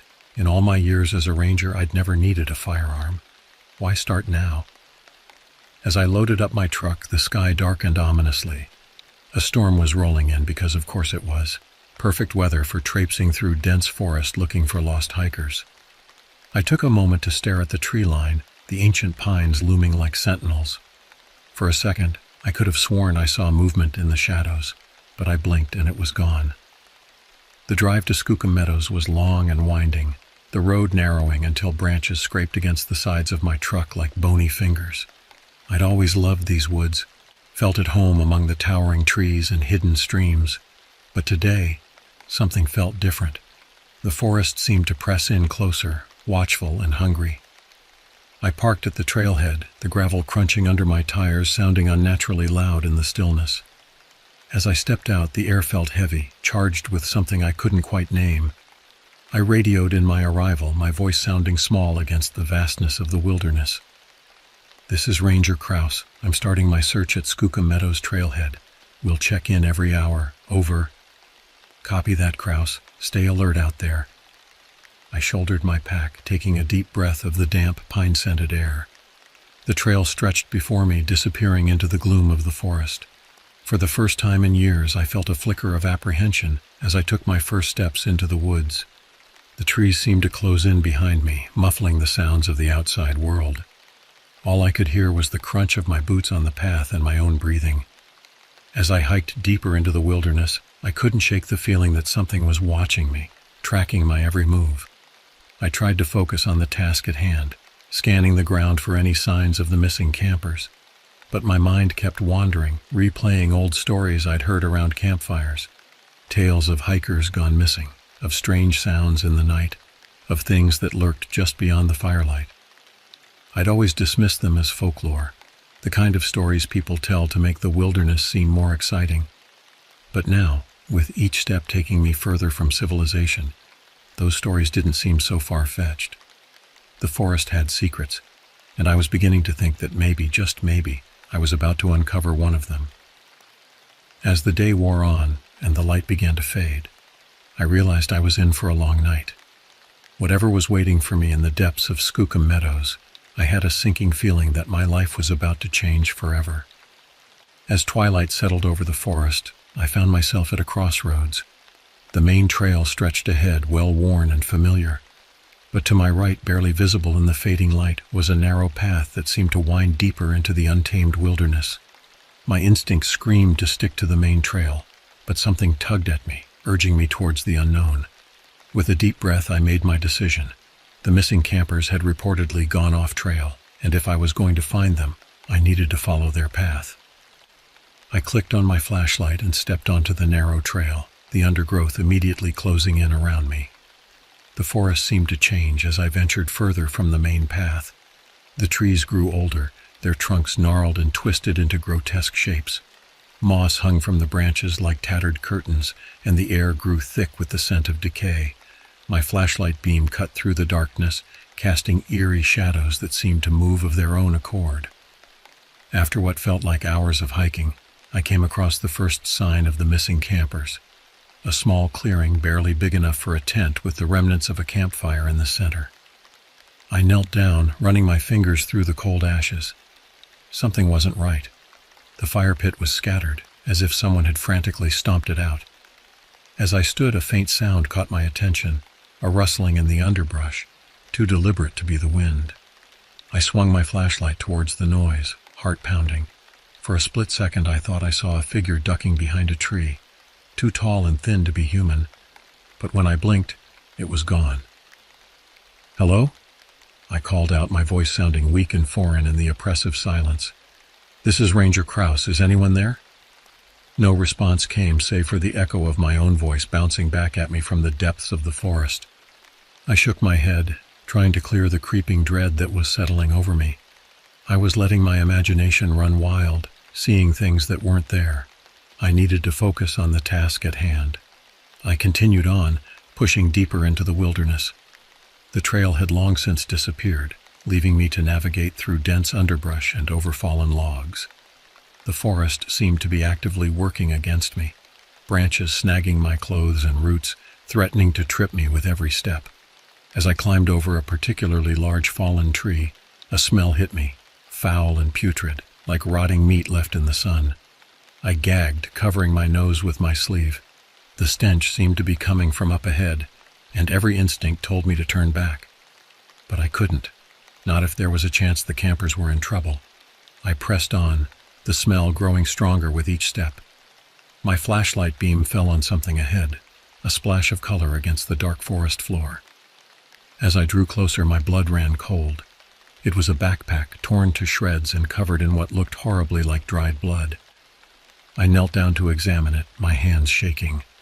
The fabric was shredded by something with incredible strength, the contents scattered across the forest floor. As I sifted through the debris, I found a wallet. Inside was a driver's license belonging to one of the missing campers. The realization hit me like a physical blow. Whatever had happened here, it wasn't good. I needed to radio for backup, to get more people out here to search. But as I reached for my radio, I froze. In the silence of the forest, I heard something that made my blood run cold, the sound of heavy lumbering footsteps coming closer. The footsteps grew louder, accompanied by a low, guttural sound that was unlike anything I'd ever heard before. It was a noise that didn't belong in this world, a sound that spoke of hunger and rage and something utterly inhuman. I scrambled to my feet, desperately searching for a place to hide. The dense underbrush that had been my enemy earlier now became my only hope for survival. I dove into a thicket of ferns, trying to make myself as small as possible. Through the gaps in the leaves, I saw it enter the clearing. The creature, for I couldn't bring myself to call it a person, was massive, easily 7 feet tall. Its skin was a sickly gray, stretched tight over a frame that was simultaneously emaciated and powerfully built. But it was the face that would haunt my nightmares for years to come. Where there should have been eyes, there were only empty sockets, dark and cavernous. Its mouth was a gaping maw filled with jagged, yellowed teeth. As it moved, I could see that its joints bent in ways that defied human anatomy. The thing paused, lifting its head to sniff the air. I held my breath, praying that it wouldn't detect me. For a moment it seemed confused, turning its eyeless face this way and that. Then, with horrifying suddenness, it turned directly towards my hiding spot. I didn't wait to see what would happen next. Adrenaline surging through my veins, I burst from the ferns and ran. I crashed through the underbrush, branches whipping at my face, roots threatening to trip me at every step. Behind me, I could hear the creature give chase, its heavy footfalls getting closer with each passing second. The forest blurred around me as I ran, my lungs burning, heart pounding so hard I thought it might burst from my chest. I didn't dare look back, focusing only on putting one foot in front of the other, on finding a way to escape this nightmare. Suddenly the ground disappeared beneath me. I had run straight off the edge of a steep embankment. For a terrifying moment I was in free fall. Then I hit the slope, tumbling head over heels down the hillside. Rocks and branches battered my body as I rolled, until I finally came to a stop at the bottom, dazed and in pain. I lay there for a moment, gasping for breath, every part of me screaming in agony. But the sound of the creature crashing down the hill after me spurred me back into action. Ignoring the pain, I staggered to my feet and started running again. The chase seemed to go on forever, a nightmarish game of cat and mouse through the dark forest. Every time I thought I had lost it, I would hear those heavy footsteps closing in again. My legs felt like lead, my lungs on fire, but I kept going, driven by pure terror. Just when I thought I couldn't run any further, I burst out of the tree line into a small clearing. In the center was an old abandoned cabin, its windows dark and empty. Without hesitation, I sprinted towards it, praying that the door wasn't locked. I slammed into the door, fumbling with the handle. By some miracle, it opened. I threw myself inside, slamming the door shut behind me and franching for something to barricade it. An old bookcase stood nearby, and with strength born of desperation, I managed to drag it in front of the door. No sooner had I done so than something hit the door with tremendous force, making the whole cabin shudder. I backed away, looking frantically for a weapon, anything I could use to defend myself. But there was nothing, just dusty old furniture and cobwebs. The pounding on the door continued, each impact threatening to shatter the fragile barrier between me and the monster outside. I retreated to the far corner of the cabin, my back pressed against the wall, watching in horror as the door began to splinter. As I stood there, certain that these were my last moments, a sound cut through the noise of the creature's assault.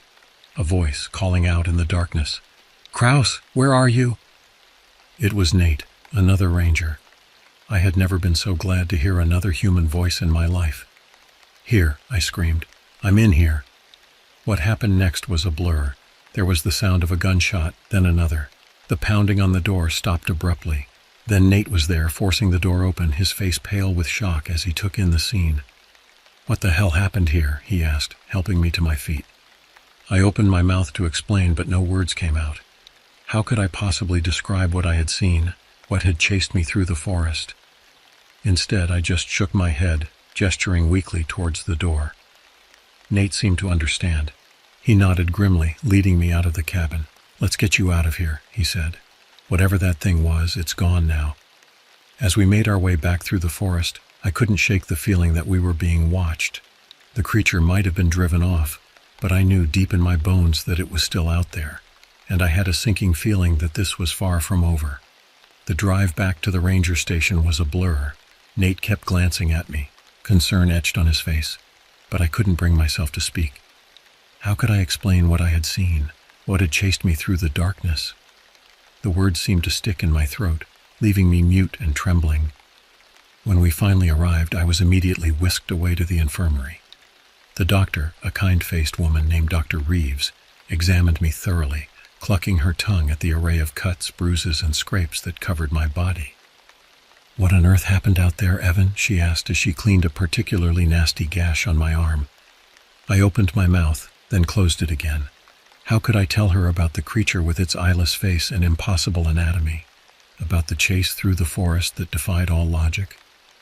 I settled for a half-truth. I'm not sure. It's all a blur." Dr. Reeves gave me a long, searching look but didn't press the issue. Instead, she continued patching me up in silence, occasionally murmuring words of comfort when I winced in pain. After what felt like hours, I was finally released from the infirmary with strict orders to rest and recover. But as I stepped out into the cool night air, I knew sleep was the last thing on my mind. The events of the day played on repeat in my head, each memory more terrifying than the last. I found myself wandering to the edge of the ranger compound, staring out into the dark forest beyond. Somewhere out there, that thing was still lurking. The thought sent a shiver down my spine. "Evan?" A voice startled me from my thoughts. I turned to see Nate approaching, 2 steaming mugs in his hands. He offered one to me. "Thought you could use this." I accepted the mug gratefully, inhaling the rich aroma of coffee. For a moment we stood in silence, both of us gazing out at the tree line. Finally, Nate spoke. "You want to talk about what happened out there?" I took a deep breath, considering my words carefully. "I'm not sure you'd believe me if I told you." Nate turned to face me, his expression serious. "Try me. I've seen some strange things in these woods over the years. Whatever you saw, well, I'm willing to listen." And so, haltingly at first, then with increasing urgency, I told him everything. The strange tracks, the torn backpack, the creature that defied description. As I spoke, I could see Nate's face growing paler, his grip on his mug tightening. When I finished, there was a long moment of silence. Then Nate let out a long, shaky breath. "Jesus, Evan, that's something else." "You believe me?" I asked, hardly daring to hope. Nate nodded slowly. "Yeah, I do, because I've seen something similar." My heart skipped a beat. "What? When?" "About 5 years ago. I was doing a routine patrol near the North Ridge. Came across something that shouldn't exist. Huge, gray skin, moved in ways that didn't make sense. I only saw it for a moment before it disappeared into the trees, but it was enough to haunt my nightmares for months." I felt a mix of relief and dread wash over me. Relief that I wasn't alone, that someone else had seen the impossible, but dread at the implications. If Nate had seen something similar years ago, that meant, "It's been out there all this time," I whispered, "maybe even longer." Nate nodded grimly. "And now it's killed those campers. We can't ignore this, Evan. We need to do something." I knew he was right, but the thought of going back into those woods, of potentially facing that creature again, filled me with terror. Yet I also knew we had a responsibility, to the missing campers, to future visitors to the park, to the very land we were sworn to protect. "What do we do?" I asked, my voice barely above a whisper.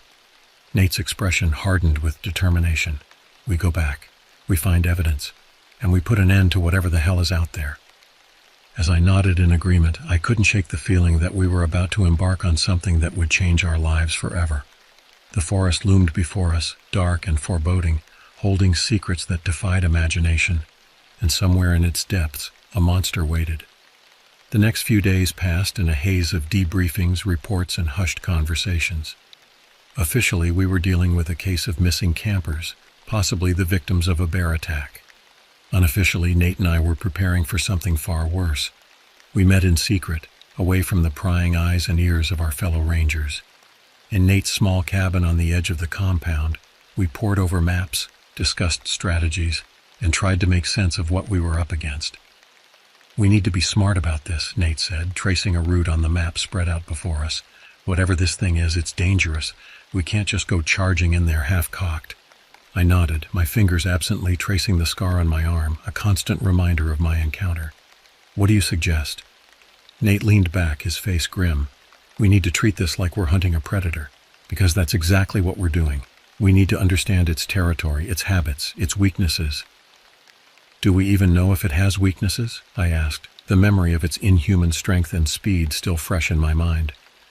"Everything has a weakness," Nate replied firmly. "We just need to find it." Over the next few hours, we formulated a plan. We would return to the area where I had encountered the creature, this time armed and prepared.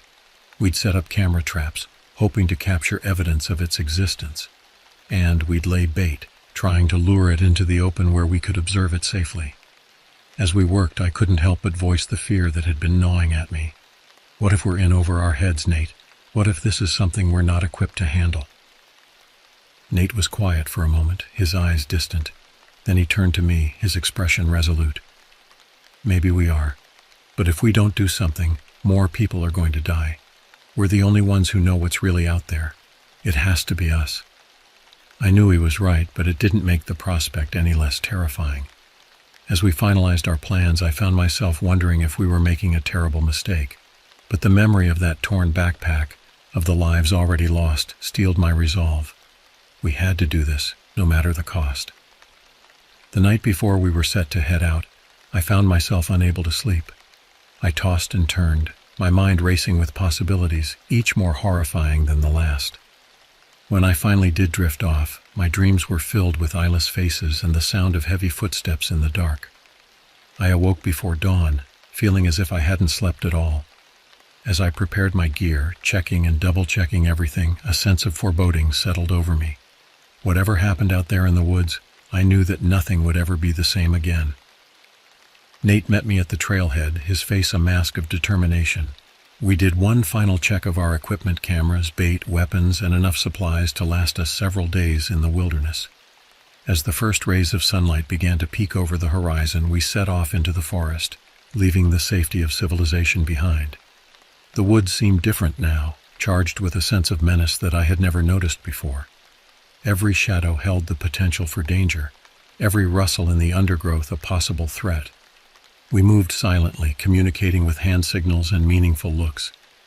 It took us most of the day to reach the area where I had first encountered the creature. The torn backpack was still there, undisturbed since my frantic flight. Seeing it again brought back a flood of terrifying memories, but I forced them down, focusing on the task at hand. We set up our first camera trap, carefully concealing it in the underbrush. Then we moved on, setting up more cameras in a wide perimeter around the area. As we worked, I couldn't shake the feeling that we were being watched, that somewhere in the depths of the forest, something was aware of our presence. As dusk fell, Nate and I set up our camp in a small clearing, choosing a spot with good visibility in all directions. We worked in tense silence, both hyper-aware of our surroundings. Every snapping twig, every rustle of leaves set our nerves on edge. "We'll take shifts tonight," Nate said as we finished setting up. 4 hours on, 4 hours off. I'll take first watch." I nodded, grateful for the chance to rest. But as I lay in my tent, sleep eluded me. The forest seemed alive with sounds, each one a potential threat. When I finally did drift off, my dreams were a confused jumble of shadowy figures and echoing footsteps. Nate woke me from my shift, his face taut with tension. "Nothing so far," he reported, "but stay alert. Something doesn't feel right out there." I took up my position, rifle across my lap, eyes straining to penetrate the darkness beyond our small circle of lamplight. The hours crawled by, each minute stretching into an eternity of watchful waiting. Just before dawn, I heard it, a low, guttural sound, somewhere between a growl and a moan. It echoed through the trees, seeming to come from everywhere and nowhere at once. I froze, my heart pounding so loud I was sure it would give away my position. The sound came again, closer this time. I reached for the radio to wake Nate, but before I could, a figure burst into the clearing. It was a deer, its eyes wide with terror, foam flecking its muzzle. It barely registered our presence, charging through the camp and disappearing into the trees on the other side. Seconds later, something else entered the clearing. In the dim pre-dawn light, I could just make out a tall gray figure, moving with an unnatural loping gait. It paused for a moment, its eyeless face turning towards our camp. I held my breath, finger tightening on the trigger of my rifle. For a heart-stopping moment, I thought it would charge us, but then it turned, following the deer's path into the forest. As soon as it was gone, I scrambled to wake Nate. "I saw it," I gasped as he emerged from the tent. "It was here, right in our camp." Nate's face paled. "Did it see us?" I don't know. I think it was too focused on the deer it was chasing." We spent the next hour in tense silence, weapons at the ready, waiting to see if the creature would return. But as the sun rose, painting the forest in golden light, we began to relax slightly. "We need to check the cameras," Nate said finally. "With any luck, we've got some solid evidence now." We set out, following the trail of cameras we'd set up the day before. The first few yielded nothing, but as we approached the area where I'd had my initial encounter, we struck gold. The camera had captured a clear image of the creature. Seeing it in the harsh light of day, frozen on the small screen, was almost worse than encountering it in person. Its grotesque features were laid bare, the eyeless sockets, the mouth full of jagged teeth, the gray skin pulled tight over an impossible frame. "Jesus," Nate breathed, staring at the image. "What the hell is this thing?" I shook my head, unable to find words. The evidence was right there in front of us, undeniable proof that we were dealing with something beyond our understanding. As we continued checking the cameras, we found more images, building a picture of the creature's movements. It seemed to have a territory, a hunting ground that it patrolled regularly. "We can use this," Nate said, his voice taking on a determined edge. "If we can predict its movements, maybe we can set a trap." The idea filled me with equal parts hope and dread. The thought of actively trying to lure this thing was terrifying, but I knew it might be our only chance to end this nightmare. As we headed back to camp to plan our next move, I couldn't shake the feeling that we were no longer the hunters. In this ancient forest, against a creature that defied explanation, we were the prey, and our time was running out. Over the next few days, Nate and I fell into a grim routine. We'd spend our days scouting the area, checking and repositioning cameras, and analyzing the creature's movements. Our nights were spent in watchful vigilance, taking turns to guard our camp against the horrors that lurked in the darkness. We caught more glimpses of the creature, always at a distance, always just on the edge of our perception. Each sighting left us shaken, reinforcing the otherworldly nature of what we were dealing with. On the fourth day, as we pored over our map, marking the creature's known locations, a pattern began to emerge.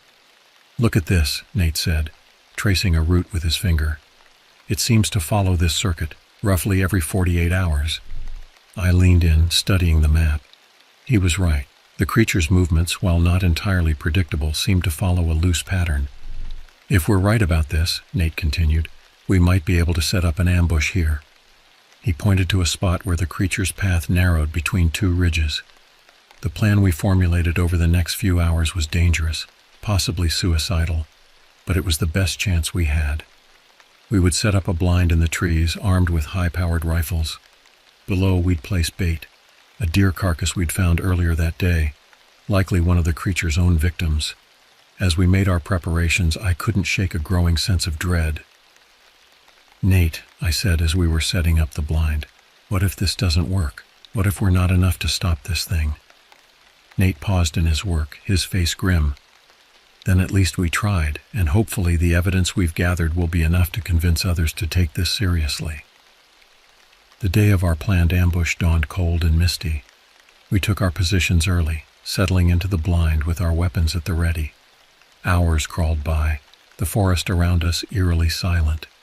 As dusk approached, the mist thickened, reducing visibility to mere yards. The bait below us was little more than a dark shape in the gathering gloom. "Movement," Nate whispered suddenly, gesturing to our left. I squinted into the mist, my heart pounding. At first I saw nothing. Then a shape began to emerge from the fog, tall, gray, moving with that unnatural gait that haunted my nightmares. The creature approached the bait cautiously, its eyeless face swiveling back and forth as if scenting the air. As it drew closer, I raised my rifle, taking careful aim. "Wait," Nate breathed. "Let it get closer." The creature was directly below us now, standing over the bait. I could hear the wet sounds of tearing flesh as it began to feed. "Now," Nate hissed. We fired simultaneously, the sound of our shots shattering the silence of the forest. The creature jerked as the bullets hit, letting out a bone-chilling shriek that made my blood run cold. But it didn't go down. Instead, it whirled towards us, its eyeless face somehow finding our position unerringly. With a roar that seemed to shake the very trees, it charged. "Run!" Nate yelled, already scrambling down from the blind. I followed, my heart in my throat. We hit the ground running, crashing through the underbrush. Behind us, I could hear the creature in pursuit, its heavy footfalls gaining on us with terrifying speed. We burst out of the trees onto a rocky slope. Nate stumbled, crying out in pain as he twisted his ankle. I grabbed his arm, hauling him up, but I knew we couldn't outrun the creature, not with Nate injured. "Keep going," Nate gasped, pushing me away. "I'll hold it off." "No," I started to protest, but the decision was taken out of our hands. The creature exploded out of the tree line, its massive form silhouetted against the darkening sky. It paused for a moment, as if deciding which of us to pursue. Then, with horrifying speed, it charged straight at Nate. Time seemed to slow down. I saw Nate raise his rifle, saw the muzzle flash as he fired. The creature staggered but didn't stop. It reached Nate in two massive strides, sweeping him up in its grotesque arms. Nate's scream cut off abruptly as the creature's jaws clamped down on his throat. I stood frozen in horror, unable to move, unable to look away from the nightmarish scene before me. Then, as suddenly as it had appeared, the creature was gone, melting back into the forest with Nate's limp form still in its grasp. I don't know how long I stood there, shock and grief warring within me. When I finally moved, it was with a sense of numb detachment. I gathered our scattered gear, collected the camera footage, and began the long trek back to civilization. As I walked, I knew that this was far from over. Nate's sacrifice wouldn't be in vain. I would bring back the evidence, make people believe, and then I would return. This time I wouldn't be hunting alone. This time we would end this, once and for all. The weeks following my return from the forest were a blur of debriefings, psychological evaluations, and mounting frustration. Despite the evidence I'd brought back, the photos, the videos, the physical samples we'd collected, there was a reluctance to accept the reality of what Nate and I had encountered. Mass hysteria, one official suggested. Some kind of undiscovered predator, another theorized. But I knew the truth. I had seen it with my own eyes, had watched it take Nate. And I knew it was still out there. It took months of pushing, of calling in every favor I could, but finally a task force was assembled. A team of wildlife experts, military personnel, and seasoned rangers, all handpicked, all briefed on what they might face. As we geared up for the expedition, I found myself thinking of Nate. His determination, his bravery in the face of the unknown. I silently vowed that this time we would finish what we started. We entered the forest with a sense of grim purpose. This was no longer about documentation or study. This was about ending a threat, about avenging those who had been lost. For days we combed the area where Nate and I had encountered the creature. We found signs of its presence, strange tracks, areas of forest unnaturally devoid of wildlife, the occasional grisly remains of its victims. But the creature itself remained elusive, always one step ahead of us. It was as if it knew we were hunting it, as if it was toying with us. On the 5th night of our expedition, as we huddled around our camp, a blood-curdling scream echoed through the forest. We scrambled to our feet, weapons at the ready, forming a defensive circle. The attack, when it came, was swift and brutal. The creature burst from the darkness, a whirlwind of gray flesh and snapping jaws. 2 of our team went down in the initial onslaught, their cries cut short, with sickening finality. What followed was a chaotic battle, muzzle flashes illuminating the night, the creature's inhuman shrieks mixing with our own shouts and screams. In the confusion, I found myself separated from the group, driven deeper into the forest by the rampaging beast. I ran blindly, branches whipping at my face, roots threatening to trip me at every step. The sound of pursuit was close behind, the creature's heavy breathing mixing with my own panicked gasps. Suddenly, the ground disappeared beneath my feet. I was falling, tumbling down a steep embankment. I hit the bottom hard, the impact driving the air from my lungs. As I lay there, dazed and winded, I heard the creature's approach slow to a stop above me. I looked up, my vision swimming, to see its monstrous form silhouetted against the night sky. This was it, I thought. This was how it would end. But as the creature began its descent towards me, something changed. A new sound filled the air, the rhythmic thump of helicopter rotors. Searchlights cut through the darkness, illuminating the scene. The creature hesitated, its eyeless face turning towards the new threat. For a moment it stood frozen, caught in the harsh glare of the lights. Then, with a final bone-chilling shriek, it turned and loped off into the darkness. As the helicopter landed and my team rushed to my aid, I felt a mix of relief and frustration. We had driven it off, yes, but it was still out there, still a threat. In the days that followed, as we combed the forest with renewed determination, I couldn't shake the feeling that this was just the beginning of a longer, darker struggle. The creature had been here for who knows how long, hidden in the depths of the wilderness. And now that its existence was known, now that we were actively hunting it, who could say what it might do? As we prepared to leave the forest, our expedition officially over, I took one last look at the towering trees, the misty valleys. Somewhere out there, the creature was waiting, and I knew, with a certainty that chilled me to my core, that I would be back. This wasn't over, not by a long shot.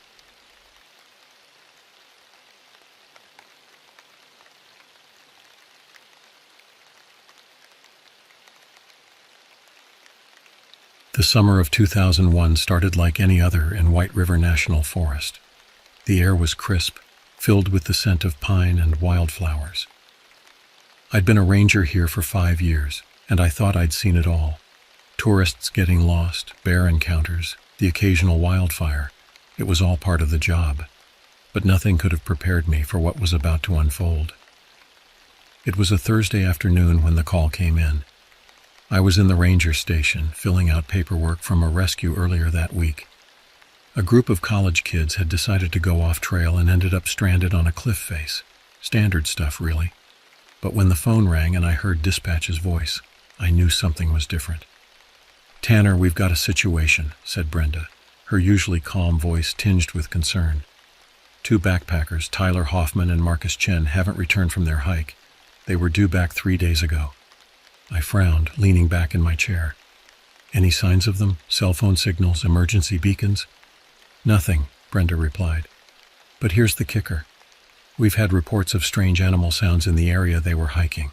Not your usual wildlife noises, according to the campers who reported it." That caught my attention. In my years as a ranger, I'd heard all sorts of animal calls, from the haunting howl of wolves to the bone-chilling scream of a mountain lion. But something that seasoned campers couldn't identify. That was unusual. "All right," I said, already reaching for my pack. "I'll head out. Who's available to come with me?" There was a pause on the other end of the line. "We're stretched thin with the wildfire watch in the north sector. The only person available is Lucas, the new guy." I suppressed a groan. Lucas was green, barely 2 months into the job. He was eager, sure, but this kind of search and rescue mission required experience. Still, I didn't have much choice. "Fine," I said. "Tell Lucas to gear up. We leave in 30 minutes. As I prepared for the search, I couldn't shake an uneasy feeling. Something about this situation felt off. Maybe it was the unidentified animal sounds, or maybe it was just instinct. But I had a sense that this wasn't going to be a routine rescue. I packed extra supplies, including emergency medical equipment, more food than usual, and a flare gun. Better to be over-prepared than caught off guard, especially with a rookie in tow. When Lucas showed up, he was practically bouncing with excitement. His enthusiasm would have been endearing if it wasn't so misplaced. This kid had no idea what we might be walking into. "Ready for some real ranger action, Tanner?" He grinned, adjusting his backpack. I gave him a level look. This isn't a game, Lucas. We're looking for two missing hikers in an area with reported unusual activity. Stay alert and follow my lead, understood? His smile faltered a bit, but he nodded. Yes, sir. As we set out, the forest seemed to close in around us. The trees, usually a comforting presence, now felt oppressive. The shadows seemed deeper, the silence more pronounced. I tried to shake off the feeling, chalking it up to nerves, but deep down, I knew. Something was wrong in these woods, and we were walking right into it. The trail we took was well worn, a popular route for backpackers seeking to experience the rugged beauty of White River National Forest. Under normal circumstances, it would have been an enjoyable hike, but today, with the weight of our mission pressing down on us, every step felt heavy with purpose. Lucas kept up a steady stream of chatter as we walked, his nervousness manifesting as an inability to stay quiet. I let him talk, only half listening as I scanned our surroundings for any signs of Tyler and Marcus. So Tanner, Lucas said, ducking under a low-hanging branch. What do you think happened to them? The missing hikers, I mean. I considered the question for a moment before answering. Could be any number of things. They might have gotten turned around, lost their map. Maybe one of them got injured. We won't know until we find them. Lucas nodded, his expression serious. And what about those animal sounds the campers reported? What do you think that was about? I shrugged, not wanting to feed into speculation. People hear all sorts of things in the woods, especially at night. Could be anything from a bear to the wind playing tricks. But even as I said it, I knew I didn't entirely believe it. In all my years in these mountains, I'd never heard of campers being unable to identify common animal sounds. Whatever they'd heard, it wasn't something familiar. As we pushed deeper into the forest, the atmosphere began to change.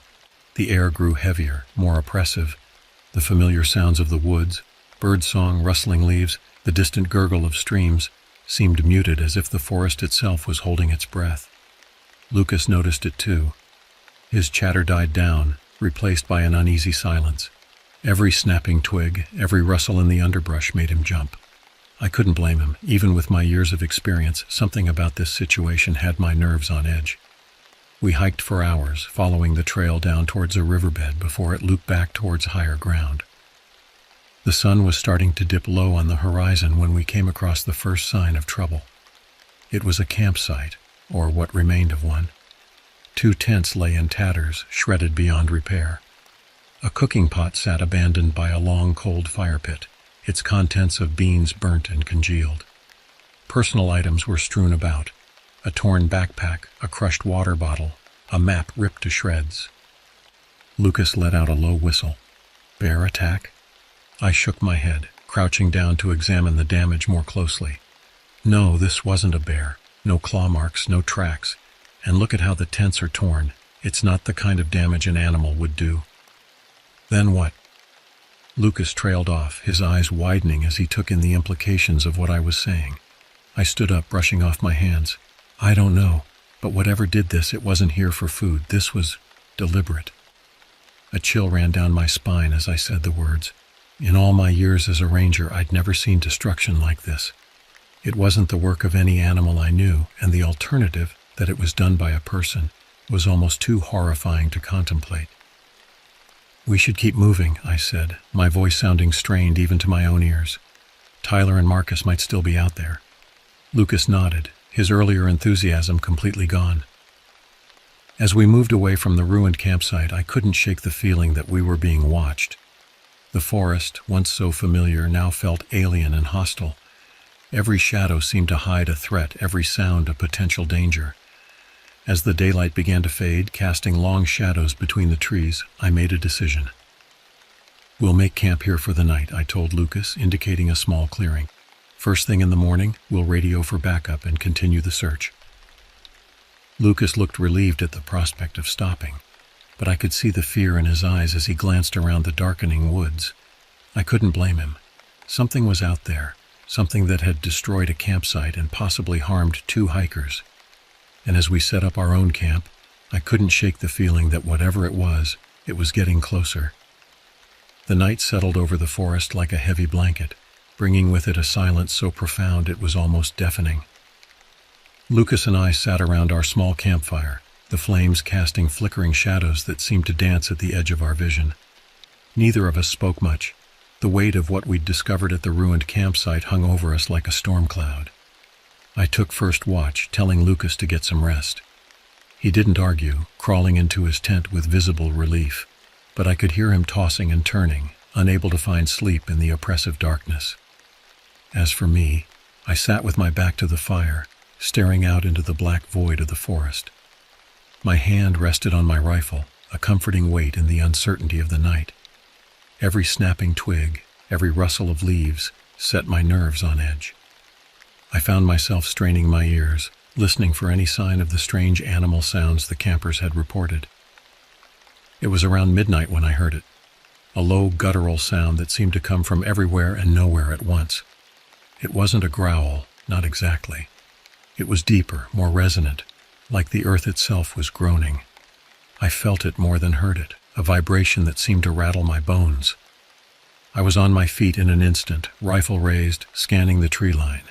But there was nothing to see, just impenetrable darkness beyond the circle of our firelight. The sound came again, closer this time. I could hear movement in the underbrush, something large pushing through the trees. But it wasn't the clumsy crash of a bear or the stealthy prowl of a mountain lion. This was different, more deliberate. I backed up slowly towards Lucas's tent, my eyes never leaving the spot where I'd heard the noise. "Lucas," I hissed, trying to keep my voice low. "Wake up. We need to move." There was a rustling from inside the tent, and then Lucas's sleepy voice. What's going on?" "Quiet," I whispered. "There's something out there. We need to pack up now." I heard Lucas scrambling to get dressed, his movements frantic in the confines of the tent. I kept my eyes on the forest, my finger resting lightly on the trigger of my rifle. That's when I saw it.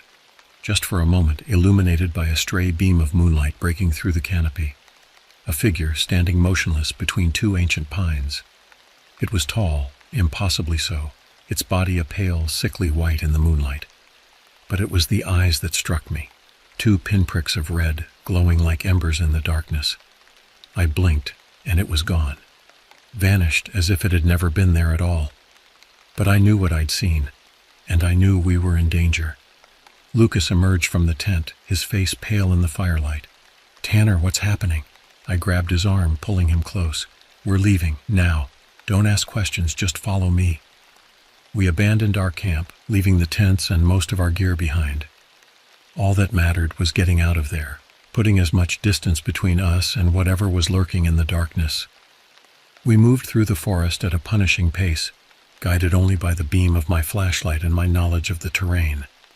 Lucas stumbled along behind me, his breath coming in ragged gasps. "Tanner," he panted. "What did you see back there? What are we running from?" I didn't answer. How could I explain something I didn't understand myself?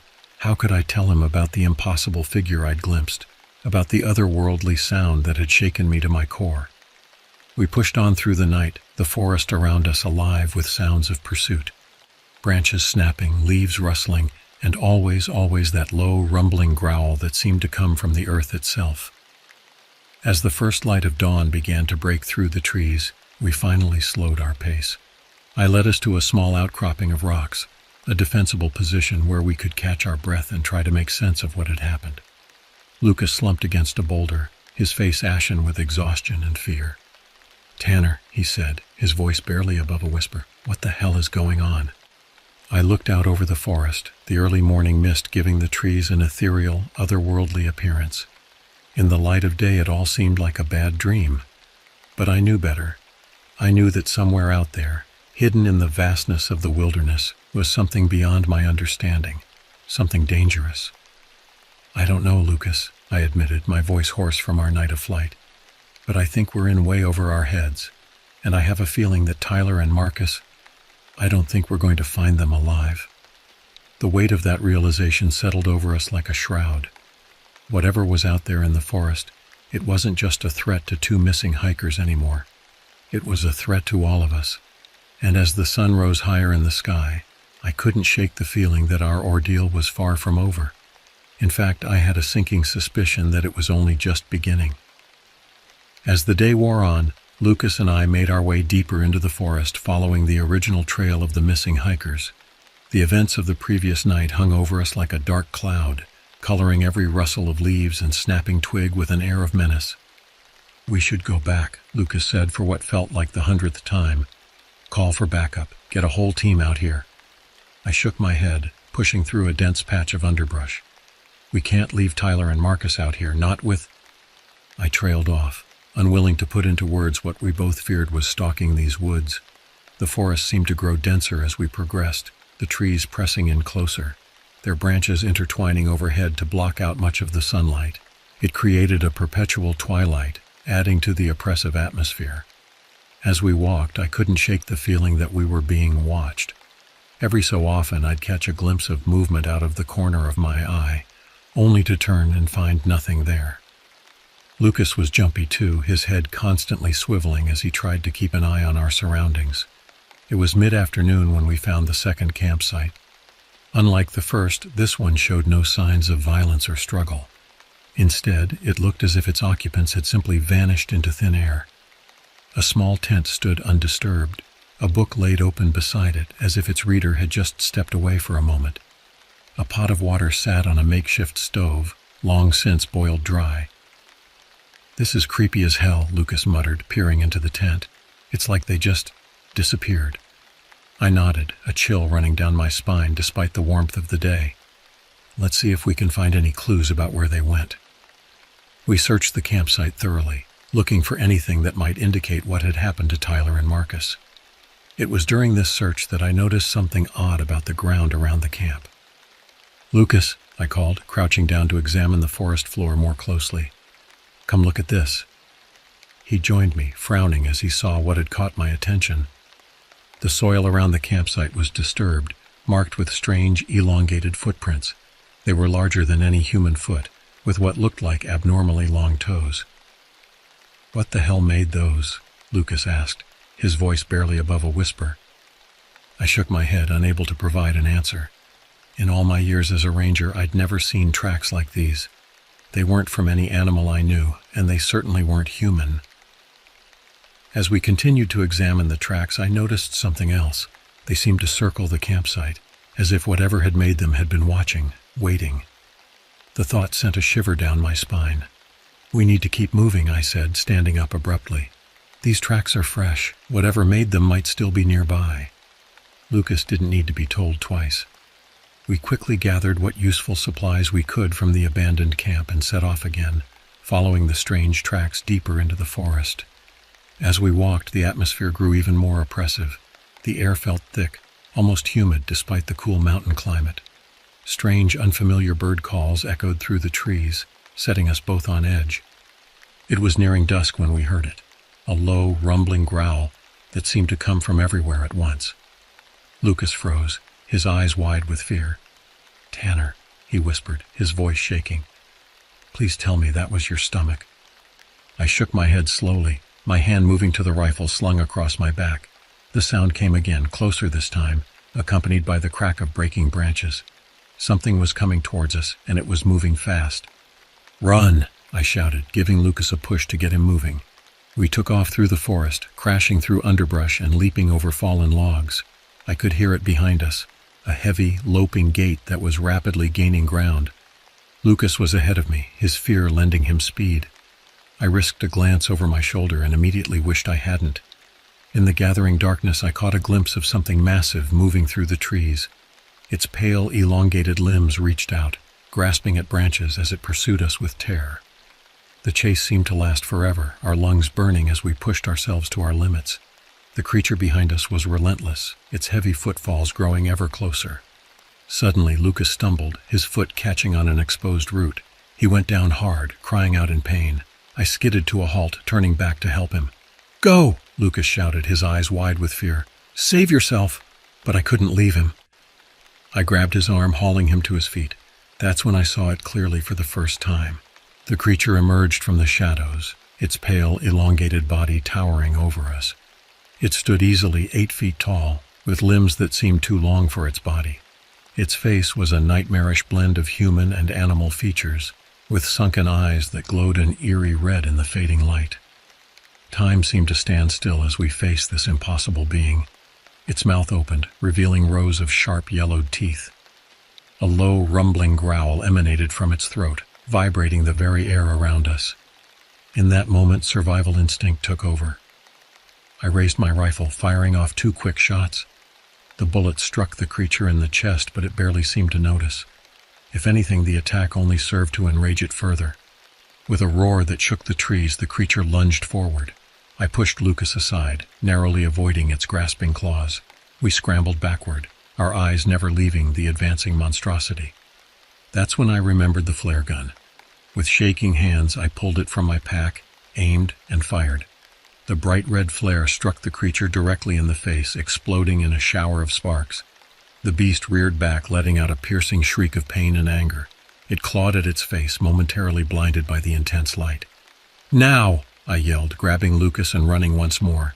We didn't look back, didn't stop, just ran as if our lives depended on it. Because they did. The creature's agonized roars faded behind us, but we kept going, driven by pure adrenaline and fear. It wasn't until we reached a small clearing that we finally stopped, collapsing to the ground, gasping for air. For a long moment, neither of us spoke, too overwhelmed by what we'd just experienced. Finally, Lucas broke the silence. What was that thing?" he panted, his voice trembling. I shook my head, still trying to process what I'd seen. "I don't know," I admitted. "But whatever it is, it's not natural, and I have a feeling it's what happened to Tyler and Marcus." As night fully descended upon the forest, we huddled together in that small clearing, too terrified to sleep, too exhausted to move. The creature's roars had faded, but we could still hear it moving through the forest, searching. We were lost, with minimal supplies, being hunted by something out of a nightmare. And as I sat there, listening to the ominous sounds of the forest, I couldn't help but wonder if we'd make it out of these woods alive. Dawn broke, casting a pale light through the trees. Neither Lucas nor I had slept, our nerves too frayed by the events of the previous night. As soon as it was light enough to see, we were on the move again, desperate to put as much distance between us and the creature as possible. "We need to find a way to contact base," I said as we trudged through the underbrush. "Let them know what's happening out here." Lucas nodded, his face haggard from lack of sleep. "Maybe we could climb to higher ground, get a signal on the radio?" It was as good a plan as any. We altered our course, heading towards a ridge I knew offered a panoramic view of the forest. If we could get a signal anywhere, it would be there. As we climbed, the forest around us changed. The trees became more gnarled and twisted, their bark blackened as if by fire. Strange fungi grew in clusters at their bases, pulsing with an otherworldly bioluminescence. "Tanner," Lucas said, his voice barely above a whisper. "Look at this." He was pointing at a tree trunk. Carved into the bark was a symbol, a circle with a jagged line through it. It looked old, the edges of the carving weathered and grown over. "I've seen this before," I muttered, running my fingers over the symbol. "In some of the older parts of the forest. Always thought it was just graffiti from hikers." As we continued our climb, we saw more of these symbols, always carved into the oldest, most gnarled trees. It was as if they were marking a boundary of some kind. We were nearing the top of the ridge when we made a horrifying discovery. In a small hollow, partially hidden by dense undergrowth, we found what remained of Tyler and Marcus. Their bodies were barely recognizable, torn apart and scattered across the forest floor. But it wasn't just the violence of their deaths that chilled me to the bone. It was the way their remains had been arranged, placed in a circular pattern around one of the carved symbols. Lucas turned away, retching into the bushes. I stood frozen, my mind struggling to comprehend what I was seeing. This wasn't just an animal attack. This was something ritualistic, something that spoke of intelligence and purpose. As I examined the grisly scene, I noticed something clutched in what remained of Tyler's hand. It was a small leather-bound journal, miraculously untouched by the carnage around it. With shaking hands, I pried it from Tyler's grip and opened it. The pages were filled with frantic scribbles, drawings of the symbols we'd seen, and descriptions of strange sightings in the forest. The final entry chilled me to my core. "It's not just one, there are more of them. They've been here all along, hiding in the dark places of the forest. We never should have come here. This is their domain, and we are the intruders. If anyone finds this, stay away. Stay away from the White River Forest. It's not safe. They're watching. They're always watching. I closed the journal, my mind reeling. This was bigger than just one creature. We were dealing with something ancient, something that had been in these woods long before we ever arrived. "We need to go," I said to Lucas, who was still pale and shaking. "We need to warn people." As we turned to leave, a twig snapped somewhere in the forest behind us. We froze, listening intently. The sound came again, closer this time, accompanied by that now familiar low growl. They had found us. And this time I feared there would be no escape. We ran. It was all we could do. The creatures, for now we knew there was more than one, crashed through the forest behind us, their inhuman shrieks echoing off the trees. Lucas and I weaved through the dense underbrush, our lungs burning, our legs aching. But fear drove us forward, the primal urge to survive overriding all else. As we ran, my mind raced, trying to make sense of what we'd discovered. The journal, the symbols, the ritualistic arrangement of the bodies, it all pointed to something far more complex and terrifying than we'd initially thought. We burst out of the tree line onto the ridge we'd been aiming for. The view was spectacular, the forest stretching out below us like a green sea. But we had no time to appreciate it. The creatures were close behind. "The radio!" I gasped, fumbling with my pack. "Try to get a signal." Lucas grabbed the radio, his fingers shaking as he tried to tune it. Static filled the air, punctuated by bursts of unintelligible voices. The trees at the edge of the clearing began to shake. Pale, elongated limbs emerged, followed by those nightmarish faces. 3 of them. 3 impossibly tall, impossibly wrong creatures, advancing on us with predatory grace. I raised my rifle, knowing it would do little good, but unwilling to go down without a fight. That's when the static on the radio suddenly cleared. "This is Ranger Station Alpha. Do you copy? Over." Lucas's eyes widened. He raised the radio to his mouth. "This is Lucas and Tanner. We need immediate evac. There's something out here, something—" His words were cut off as one of the creatures let out a bone-shaking roar. They were mere yards away now, their red eyes fixed on us with terrifying intelligence. "Please," I shouted into the radio, "send help to the North Ridge, and whatever you do, stay out of the forest." The creatures lunged forward just as the sound of helicopter blades filled the air. A spotlight cut through the gathering dusk, illuminating the clearing. The effect on the creatures was immediate. They recoiled from the light, shrieking in pain or anger. I couldn't tell which. As the helicopter drew closer, they retreated to the tree line, melting back into the shadows of the forest. As the rescue team rappelled down, I felt a mix of relief and dread. We were saved, but at what cost? We had seen something that defied explanation, something that had existed in these woods for who knows how long. And as the helicopter lifted us to safety, I couldn't shake the feeling that this was far from over. The creatures were still out there, hidden in the dark heart of the forest, waiting, watching. The White River Forest would never be the same for me. And I knew with chilling certainty that I would never truly escape what I'd experienced in those woods. The debriefing lasted for hours. Lucas and I sat in a sterile conference room at the Ranger headquarters, recounting our harrowing experience to a team of skeptical superiors and government officials. They listened with increasing disbelief as we described the creatures, the symbols, the grisly fate of Tyler and Marcus. When I produced Tyler's journal, the room fell into a tense silence. "This is unprecedented," the head ranger, a grizzled man named Hank, finally said. "If what you're saying is true." "It is true," I interrupted, my voice hoarse from talking. "Every word of it." Hank nodded slowly. "Then we have a serious situation on our hands. The forest will need to be closed off, at least temporarily. We'll need to launch a full investigation." But I could see the doubt in their eyes. They wanted to believe us. But our story was too fantastic, too horrifying to easily accept.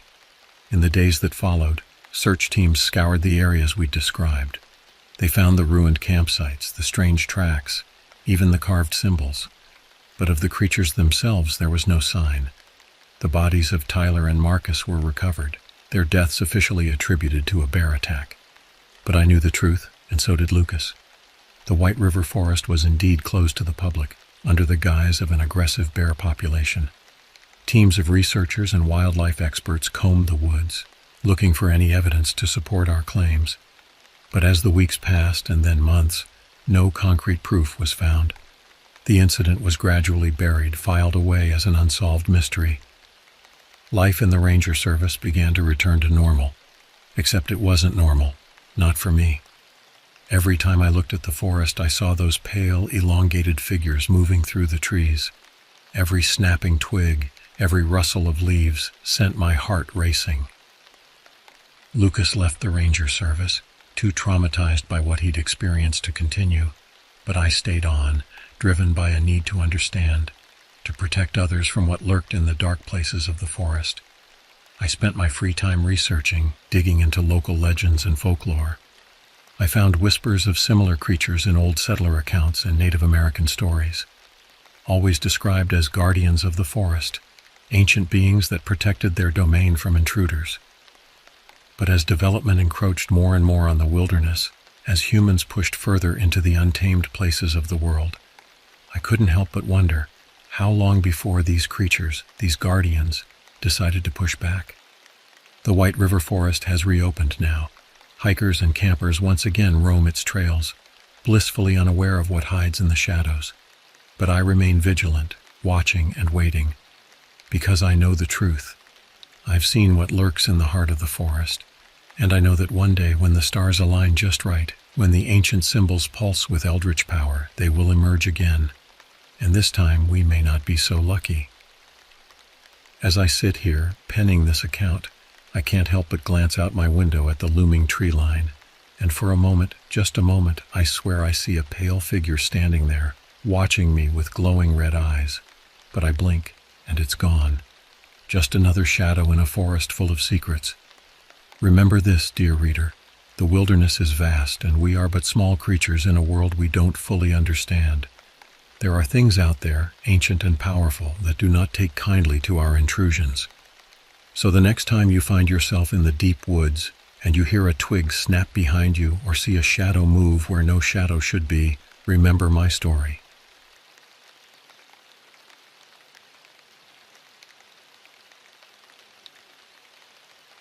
The oppressive heat clung to me like a shroud as I lay motionless in my bunk, eyes boring into the mildewed ceiling. Sweat pooled in the hollow of my throat, mingling with the ever-present reek of stale cigarettes and hopelessness that permeated the barracks. In that moment, the only thing more suffocating than the Georgia summer was the weight of my own desperation. Private Ethan Burke. That was the name they'd given me when I walked into this godforsaken place a lifetime ago.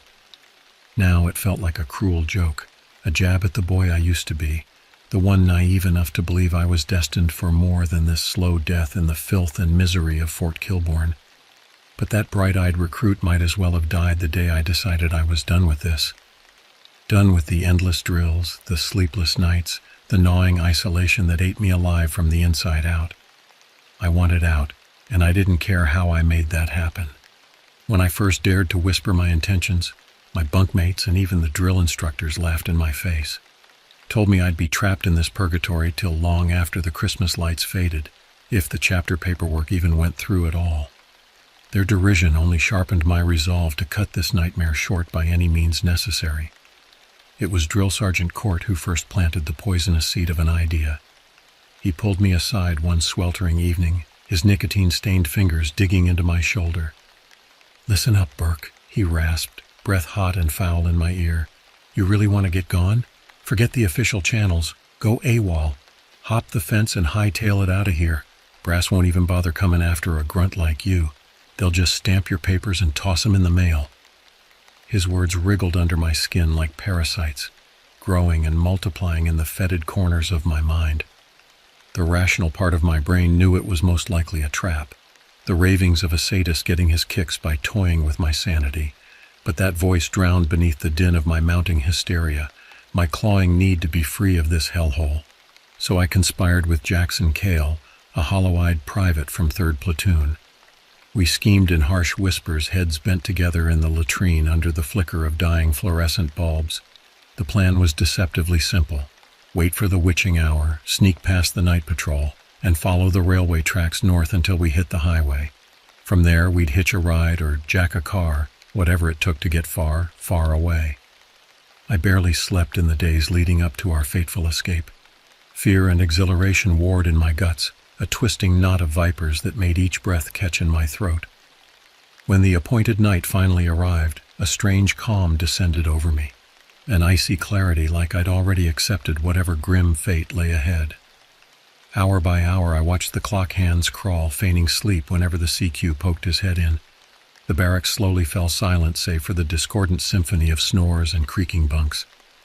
When my watch hands kissed midnight, I slipped out of bed on cat's feet, fully dressed, boots in hand. Heart hammering a staccato rhythm against my ribs, I crept to the tree line where Cale and I agreed to rendezvous. But as the minutes ticked by with no sign of my co-conspirator, a leaden weight began to settle in my stomach. 15 minutes, 30, an hour. The woods stayed dark and silent, the crickets' droning chorus almost mockingly loud in the stillness. The truth crashed over me in icy waves. Cale had chickened out, or worse yet, sold me up the river, and it was far too late for me to slink back to my bunk unnoticed. I was committed now, for better or worse. Cursing under my breath, I laced up my boots with shaking hands and plunged into the unknown, making for the railroad tracks beyond the firebreak. Behind me, Fort Kilbourne's squat concrete buildings faded into the gloom, swallowed up by the hungry Georgia night. Unease prickled the back of my neck as I picked my way along the rails, the blackness pressing in from all sides. It felt as if the inky darkness had weight and substance, greedy fingers that pawed at my skin and probed at my mind. An owl screeched somewhere in the canopy, the eerie sound slicing through me like a razor. I walked for an eternity, no way to mark time except my own ragged breaths and the crunch of cinders beneath my boots. The muggy air was oppressive, beads of sweat snaking down my back. Foreboding crept up my spine with every step, the certainty that I had veered far off course, that the night in the wilds had swallowed me whole. Branches whipped at my face and arms as I veered off the train tracks, following an overgrown footpath into the heart of the forest. Thorny undergrowth snagged at my clothes, my skin, drawing blood and stifled curses. But I barely registered the sting. All-consuming dread had hold of me now, icy talons that raked my insides raw. The forest canopy blocked out all starlight, rendering me utterly blind. I groped ahead with trembling hands, recoiling every time my fingers brushed bark or vine. Time and direction lost all meaning in the primeval blackness. There was only the rasp of my breath, the throb of my pulse in my ears like a countdown to some fast-approaching doom. After a countless more steps, the trail spilled out into a clearing. Disoriented, I spun in a slow circle, desperate for any landmark, any clue to where I'd ended up. My eyes lit on a jumble of shapes across the glade. A dozen small structures hunkered low to the ground. A thread of hope stitched my hammering heart. Civilization. Safety. I stumbled forward on rubbery legs, ready to collapse with relief, but that hope shriveled and died as soon as I got close enough to make out the details in the weak moonlight. They weren't houses at all, but training dummies. Weathered plywood cutouts, vaguely man-shaped, pocked with bullet holes. Gaping dark eye sockets stared out from crudely painted faces, frozen in silent screams. The wind sighed through the maze of plywood and timber, the sound obscenely close to human moans drifting from the tree line all around. I clapped a hand over my mouth, battling a sudden wave of nausea. The sour tang of rot and old blood hung heavy in the air, stronger now that I was almost on top of the dummies. It was a scent I knew all too well from hours on the range, the stink of death. Gruesome visions flooded my mind unbidden, phantasms of broken, mutilated bodies scattered in the dirt, empty eye sockets crawling with maggots, of raw red meat glistening under a cold white moon. Clamping down on a scream, I spun away and plunged back into the sheltering arms of the forest. But even once the dummies faded from view, I couldn't escape the sense of being watched, of being stalked by something ravenous and cruel, always just out of sight in the undergrowth. The nightmarish images lingered, branded on the backs of my eyelids. I ran until my lungs burned and my muscles screamed, heedless of the branches that scoured my face raw. Pure animal panic had me in its grip now. The silence of the forest pressed down like a smothering hand, the darkness a living thing snapping at my heels. I imagined grasping claws, gnashing teeth, blazing inhuman eyes boring into my soul. A glint of silver stopped me dead in my tracks. There, crouched between two pines mere yards away, was the most monstrous creature I had ever seen. In build, it resembled a coyote, but one that had crawled out of the depths of hell. Its fur was gone, leaving only sickly grayish skin that stretched drum-tight over jutting ribs and vertebrae. Weeping sores pocked its whole body. Worst of all were its eyes. Milky, clouded orbs shot through with inky black veins that seemed to pulse in time with my own frantic heartbeat. The thing opened its maw, revealing a forest of jagged fangs that dripped with rank saliva. A low, unearthly keening spilled out, scraping along my nerve endings like shards of glass. I could feel the sound worming into my brain, oily tendrils seeking purchase. I wanted to run, to scream, to beg whatever gods might hear me for salvation, but my limbs had turned to stone, my voice to ashes in my throat. I could only stare into those hellish eyes, mesmerized as a mouse before a cobra. The staring contest stretched for a short, searing eternity. Then the thing slunk back into the brush as suddenly as it appeared, its grotesque form melting into the shadows. The keening cut off abruptly, leaving a silence so absolute it made my ears ring. Released from my paralysis, I turned and fled back the way I had come, flying over the uneven ground with strength born of pure adrenaline.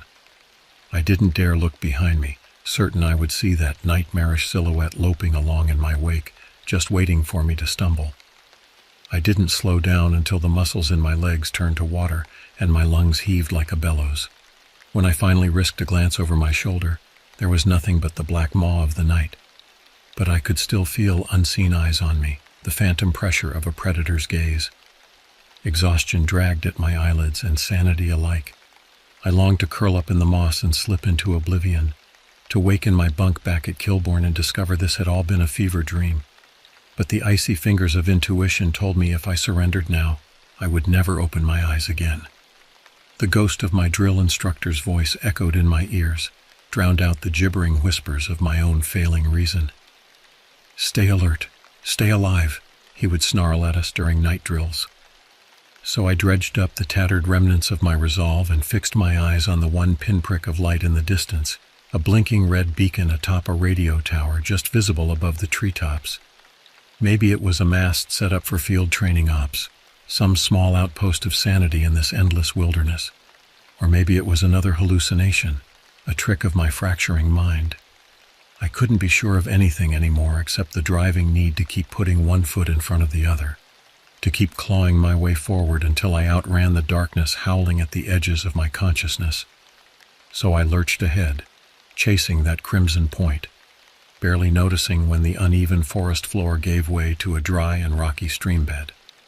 The streambed seemed to unspool into eternity before me, an endless throat of stone and shadow. The radio tower that had been my lodestar quickly vanished, swallowed by the dense canopy. Without that guiding light, the darkness crowded in until it felt like a crushing weight on my chest. Every rasping inhale took immense effort, as if the air had turned to tar in my lungs. A gnarled tree had fallen across the path up ahead, form ominous bulk blotting out the faint moonlight. Half blind and near mindless with exhaustion, I nearly ran headlong into it before my brain registered the obstacle. Stifling a sob of frustration, I sank to the rocky ground and buried my head in my hands. Despair crashed over me in black waves, dragging me down into suffocating depths. Escape from this hell forest seemed as distant and impossible as the moon overhead. The last ember of hope in my chest sputtered and dimmed, nearly dead.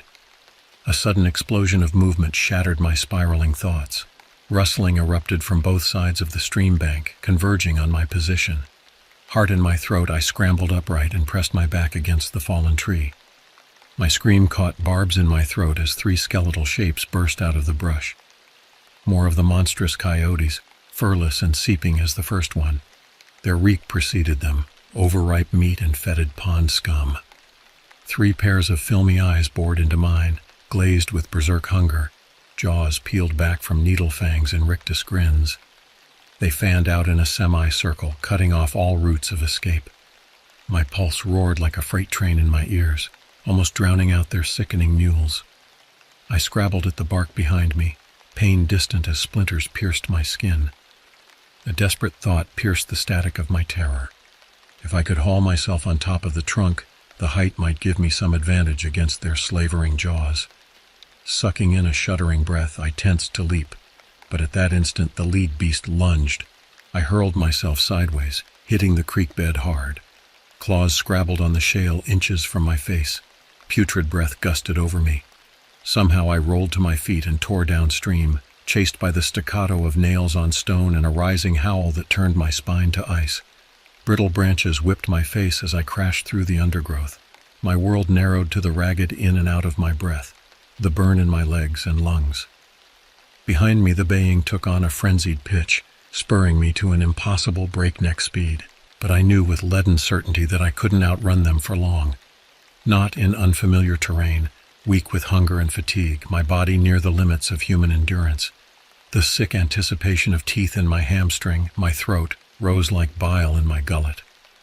Just as I felt their fetid pants on my heels, my bloodshot eyes snagged on a low-hanging branch up ahead. Desperately I gathered the dregs of my strength and leapt, catching the limb and hauling myself up hand over hand, tendons straining. I clambered up and up until the boughs thinned dangerously, threatening to snap under my weight. Only then did I dare glance back at the forest floor, and nearly lost my grip at what I saw. Nothing. No sign of the hellish pack, not even stirred undergrowth to mark their passing. They had vanished like phantoms between one blink and the next. Hallucination or reality I no longer knew, nor did it matter. All that mattered was that the hounds of hell no longer bayed at my heels. I draped myself over the tree limb, every muscle quivering from exertion and the aftermath of adrenaline overload. In the deafening silence, my own harsh breathing sounded obscenely loud. I pressed a fist to my mouth, terrified it would draw the nightmares back to me. Hysteria bubbled in my chest, black and poison. Strangling it down took the last dregs of my will. So I clung there, cheek pressed to the rough bark, floating in that narrow space between oblivion and madness. Time ceased, narrowed to the throb of my pulse, the creak of branch and groan of wood that could have been the creak of my own bones. Light seeped into existence by degrees, turning the underbellies of leaves from gray to silver to pale, washed-out green. The diffuse glow revealed a canopy stretching out in all directions, an ocean of limbs without end. In the light of dawn, it seemed a normal enough forest. But I knew better now, could feel the watchful malice that lurked in its depths. The reckoning sunrise brought no relief, no release from the sense of being stalked by ravenous shadows. If anything, the gray light trickling through the canopy only sharpened my unease, threw the forest's eerie silence into high relief. No birdsong pierced the gloom, no skitter of small creatures in the undergrowth. Every inch of my body ached, muscles stiff and joints swollen from a night spent contorted in my arboreal refuge. Gingerly, I disentangled myself from the branches and half slid, half fell to the forest floor. Briar thorns and jagged rocks bit into my palms, my knees. I welcomed the pain, clung to it like an anchor against the tide of creeping dread. Fighting down a groan, I hauled myself upright by a tree trunk, bark rough under my scrabbling fingers. My head swam, stomach cramping viciously from too many hours without food or water. The few sips left in my canteen did little to wet my parched throat. I lifted my chin and inhaled deeply through my nose, trying to catch any hint of petrichor that might signify water nearby.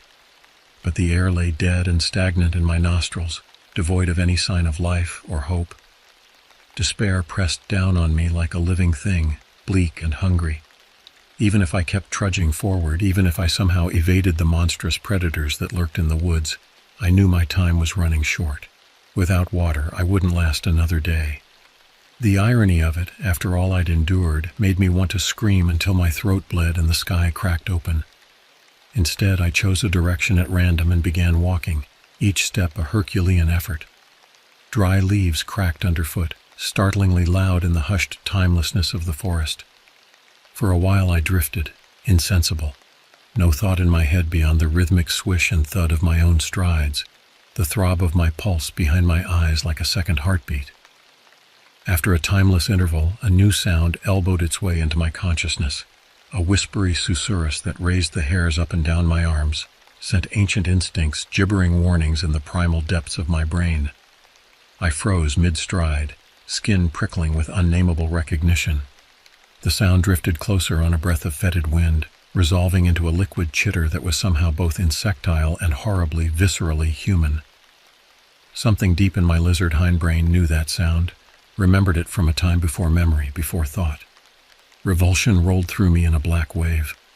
"Please," a rasping voice called out suddenly far too close. "Help me." The words shattered me out of my paralysis. I spun toward the voice, heart battering itself bloody against my ribcage. A figure crouched against the bole of an enormous oak, limbs folded in on itself in an attitude of unnatural, bone-deep weakness. Rags the same washed-out gray as the tree bark hung off its emaciated frame. "Please," it whispered again, words whistling through a ruined throat. "I've been lost so long." "Stay back," I snarled, voice cracking. I pawed at my empty holster, cursing myself for not keeping my sidearm. "Don't come any closer." "You don't understand," it gasped, unfolding spider-like limbs to raise stick-thin arms in supplication. "This place, it unmakes you. Unmakes everything." Its face lifted into a shaft of watery light, and I recoiled, gorge rising. The features were barely human, pitted and eroded like a clay sculpture left to the elements. Teeth gleamed through the tatters of its cheeks, eyes sunken to dark pits in its skull. A choked whimper escaped my own throat. "I tried to warn them," it babbled on, skeletal fingers clicking and clutching. "Tried to make them see, but they wouldn't listen. And the forest took them, takes everyone in the end." The mad ramblings crashed over me, nonsensical yet ringing with a terrible, undeniable truth. Pressure built behind my eyes, clawed up my throat thick and choking. I backed away, brambles catching at my ankles as the thing shambled closer, still babbling. They thought they could tame it, control it. But it was here long before them, before any of us. A gurgling, mirthless laugh. "Once you set foot in these woods, there's no way out. No reprieve. It gets inside, you see." The last fraying thread of my self-control snapped. I turned and crashed back into the underbrush, thorny tendrils shredding my skin, my sanity. Behind me, the ruined voice rose in a keening wail, words lost in a crescendo of despair. I ran until the sound faded, and there was only my own ragged breath and the endless green twilight. Time lost meaning, devoured by the nightmare forest. More than once I caught glimpses of other figures flitting between the trees, heard snatches of their gibbering pleas. Whether they were real or just hallucinations spun from my crumbling psyche, I no longer knew or cared. I felt the trees watching me too now, their eyeless regard tracking my every stumbling step. Grasping roots rose up to snag my boots, and grasping branches blotted out the feeble light. Madness perched on my shoulder, crooning wordless insanities in my ear. The forest had swallowed me whole, and soon there would be nothing left of the man named Ethan Burke. Only the distant blare of a truck horn saved me from succumbing entirely. The sound crashed over me like a bucket of ice water, driving back the whispering shadows. For a single crystalline moment, reality reasserted itself. The forest was just a forest. The lurking horrors just phantoms of a brain pushed to and beyond its limits. Galvanized, I staggered toward the sound, trampling through the undergrowth with the last of my failing strength. Asphalt appeared underfoot, so sudden it sent me sprawling. I lay on the sun-baked shoulder, twitching until the crunch of tires on gravel made me raise my head. An MP climbed out of a camo-painted Jeep, oiled rifle pointed at my center mass. I had never been so glad to stare down the barrel of a gun. Weeping, I struggled to my knees, hands raised. The young soldier was shouting, demanding my name and what the hell I was doing out here. Words spilled out of me in a jumbled rush. Court-martial, psyche eval, dishonorable discharge. I would welcome them all like old friends. Anything to escape the yawning madness at my back. Already the forest's pull was reasserting itself, dark tendrils twining around the ragged edges of my mind. The soldier hauled me up, snapped a pair of zip ties around my filthy wrists. I hardly felt the plastic cutting into my flesh. As the Jeep peeled away in a cloud of dust and exhaust, I twisted to stare out the rear window, needing a final glimpse. But the trees had already closed ranks behind us, swallowing the secrets of their rotten heart. I would carry a piece of that fathomless dark inside me for the rest of my days. In every shadow, ever darkened room, it would whisper to me in my dreams and paint my waking world in shades of dread. A stain on my soul, the price of my survival. But in that moment, as Fort Kilbourne's towers and razor wire scrolled into view, I pushed those grim thoughts away. There would be a lifetime to reckon with what I had seen, what I had become. For now I let my head loll back against the seat, closed my eyes, and sent up a silent prayer for the boy I used to be. The one who had marched into those woods and never come marching out.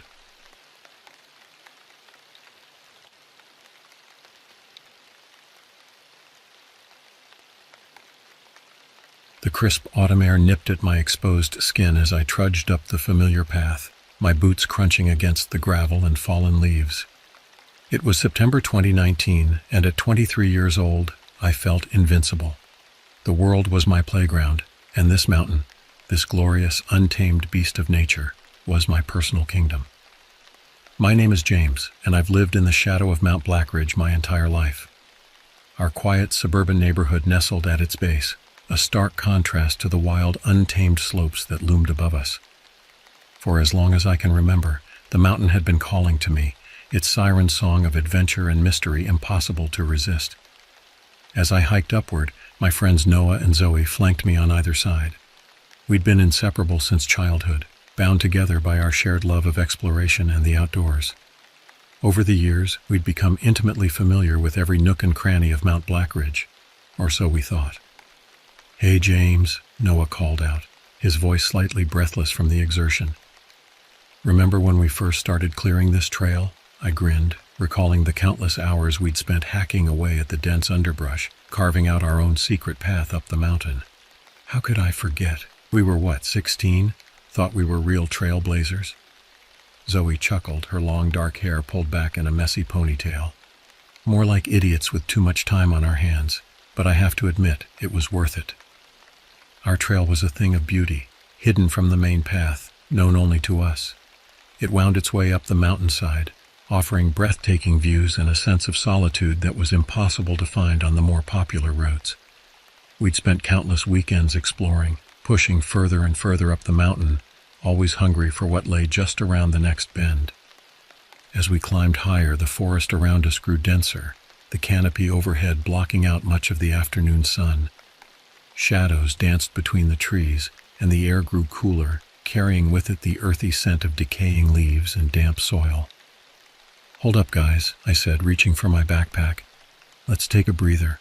I want to get some shots of this place." I pulled out my camera, a graduation gift from my parents, and began framing up some shots of the surrounding forest. The play of light and shadow, the vibrant autumn colors, the gnarled branches reaching out like skeletal fingers. It was a photographer's dream. "Oh God, not another photo shoot," Noah groaned good-naturedly. "How about something a little more entertaining?" With an exaggerated eye roll, he struck a ridiculous pose, gyrating his hips and waving his arms in what I could only assume was his attempt at dancing. Zoe burst out laughing, and I couldn't help but join in as I switched the camera to video mode. "Ladies and gentlemen," I announced in my best documentary voice, "we present to you the mating dance of the wild mountain idiot.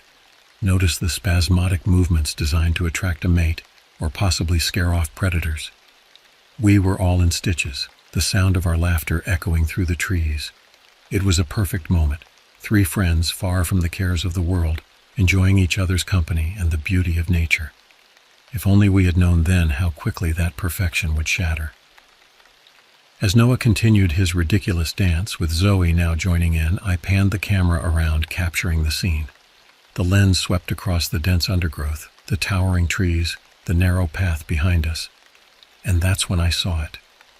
Just for a split second, barely long enough to register, a dark shape moved in the background. It was gone so quickly that I wasn't even sure I'd seen it at all. I lowered the camera, squinting into the forest behind us. "Hey guys," I said, my voice suddenly tense. "Did you see that?" Noah and Zoe stopped their antics, looking at me with confusion. "See what?" Zoe asked, her brow furrowed. I shook my head, trying to shake off the sudden unease that had settled over me. "I don't know, I thought I saw something move back there, probably just a deer or something." Noah peered into the woods, then shrugged. I don't see anything, man. This mountain's playing tricks on your eyes. I forced a laugh, but it sounded hollow even to my own ears. Yeah, you're probably right. Come on, let's keep going. We're almost to the top. As we continued our ascent, I couldn't shake the feeling that something had changed. The forest, which had always felt like a welcoming second home, now seemed to press in around us. The shadows between the trees looked deeper, more menacing. Every rustle of leaves, every snap of a twig sent a jolt of adrenaline through my system. I tried to tell myself I was being paranoid, that it was just my imagination running wild. But as we climbed higher, the feeling only intensified. More than once, I caught myself glancing over my shoulder, half expecting to see someone or something following us. By the time we reached the end of our trail, nearly an hour later, my nerves were frayed. The view from the top, which usually filled me with awe and exhilaration, now seemed tainted. As Noah and Zoe marveled at the landscape spread out before us, I found myself scanning the forest edge, looking for any sign of movement. Earth to James, Zoe's voice cut through my thoughts. You okay? You've been acting weird since we stopped for that video? I forced a smile, not wanting to worry my friends. Yeah, I'm fine. Just tired, I guess. Maybe we should head back down. The descent was quicker than the climb, but no less unsettling. Every step felt wrong, like we were being watched, stalked. By the time we reached the base of the mountain and parted ways, I was exhausted, both physically and mentally. That night, as I sat at my computer uploading the day's photos and videos, the unease returned full force. I watched the video of Noah's dance, smiling despite myself at his ridiculous moves. But as the camera panned, my breath caught in my throat. There in the background, unmistakable this time, a man. He was partially obscured by the trees, but I could clearly make out his shape. He was standing perfectly still, watching us from about 20 meters away. My hands shook as I rewound the video, playing it again and again. How had we not seen him? How had he gotten there, on a trail that we ourselves had made, hours from any established path? As the implications sank in, a cold dread settled in the pit of my stomach. We had been followed, watched, and we had never even known it. That night, sleep eluded me. Every time I closed my eyes, I saw that figure in the woods, silent and motionless, observing us from the shadows. And I couldn't shake the terrifying question that kept running through my mind. If he had been there that day, how many other times had we been watched without knowing it? The revelation of our unseen watcher haunted me in the days that followed. I debated whether to tell Noah and Zoe, torn between wanting to warn them and not wanting to shatter their sense of security. In the end, my concern for their safety won out. We met at our favorite coffee shop, a cozy little place called The Roasted Bean, just a few blocks from the base of Mount Blackridge. As I recounted what I'd seen in the video, I watched their expressions change from disbelief to concern to outright fear. Are you sure, James? Noah asked, his usual easygoing demeanor replaced by a tense frown. Maybe it was just a hiker who wandered off the main trail.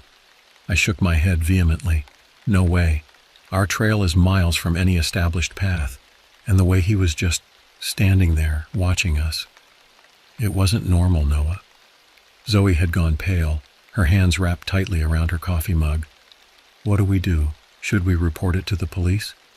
And tell them what? I sighed, running a hand through my hair in frustration. That we saw a man in the background of a video, on a trail we made ourselves, which technically we weren't supposed to do. They'd laugh us out of the station. We sat in silence for a moment, the weight of the situation settling over us like a heavy blanket. It was Noah who finally broke the tension. Well, I'm not giving up our trail, he said, a hint of defiance in his voice. But maybe we should take some precautions. What if we brought Duke with us next time? Duke was Noah's family's Saint Bernard, a massive, gentle giant of a dog who was fiercely protective of those he considered his pack. The idea of having him with us on the trail was immediately comforting. That's actually not a bad idea, I admitted. Duke would definitely let us know if anyone was around. Zoe nodded, some of the color returning to her cheeks. And no one in their right mind would mess with us with Duke around. It's perfect. And so a week later, we found ourselves back on our trail, this time with Duke lumbering along beside us. His presence was reassuring, his keen senses alert for any sign of danger. As we climbed, I felt some of the tension that had been coiled inside me begin to ease. But Mount Blackridge wasn't done with us yet. About 2 hours into our hike, as we paused to catch our breath and give Duke some water, a sound echoed through the trees. It was unlike anything I'd ever heard before, a low, undulating moan that seemed to come from everywhere and nowhere at once. "What the hell was that?" Noah whispered, his eyes wide. Duke's ears perked up, a low growl rumbling in his chest. The sound came again, louder this time, sending shivers down my spine.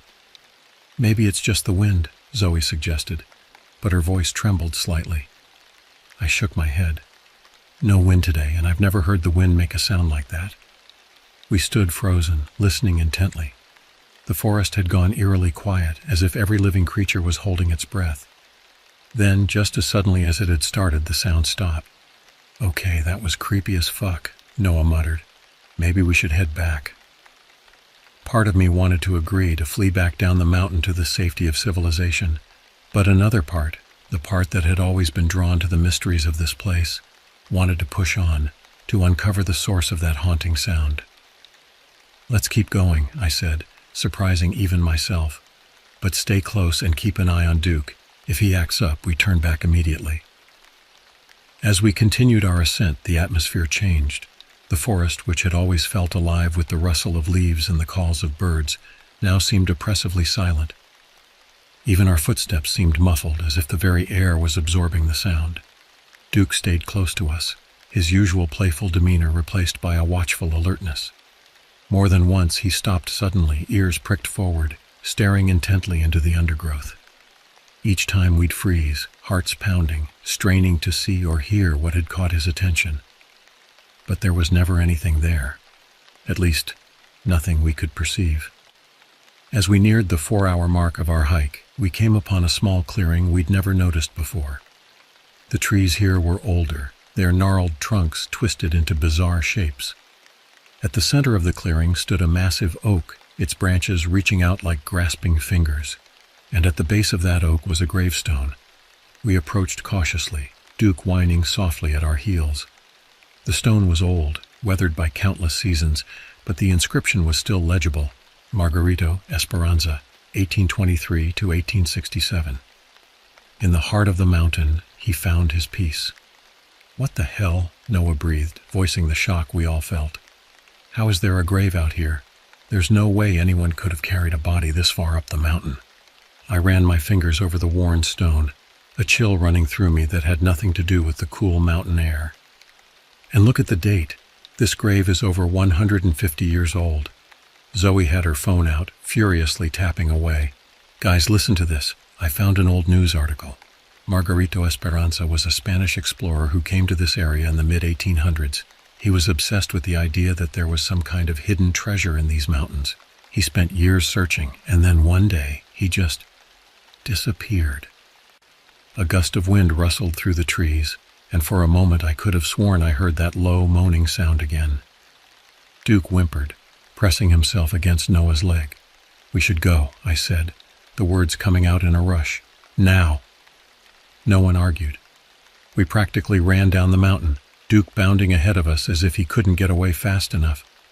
It wasn't until we reached the base, our lungs burning and legs shaking, that we finally stopped to catch our breath. "Okay," Noah panted. "I think it's official. Our mountain is fucking haunted." I wanted to laugh, to dismiss the idea as ridiculous.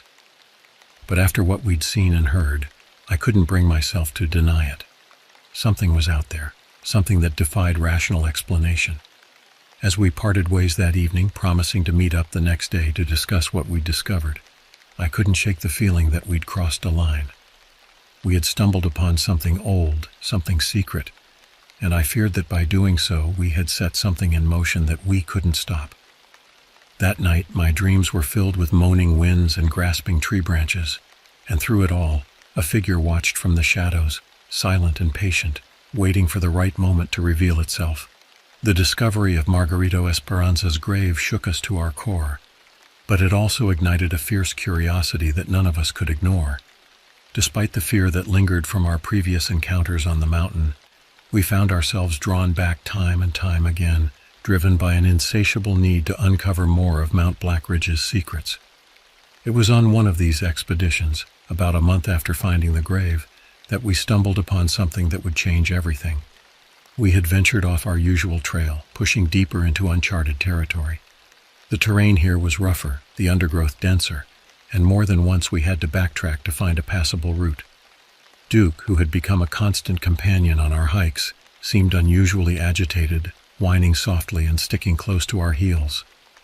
"Maybe we should turn back," Zoe suggested, eyeing Duke's behavior with concern. "He clearly doesn't like it here." I was about to agree when Noah, who had pushed slightly ahead, called out, "Guys, you need to see this." We hurried forward, pushing through a tangle of branches, and emerged into a small clearing. And there, set into the face of a rocky outcropping, was a cave entrance. But this was no ordinary cave. The opening was framed by a wooden door, ancient and weathered, its surface scarred by countless years of exposure to the elements. Heavy iron fittings, now rusted and pitted, held the door in place. "Holy shit," I breathed, unable to believe what I was seeing. "How is this even possible?" Noah approached the door cautiously, running his hand over the rough wood. "This thing looks hundreds of years old. Who the hell would build a doorway out here?" Zoe's eyes were wide with a mixture of fear and excitement. "Do you think?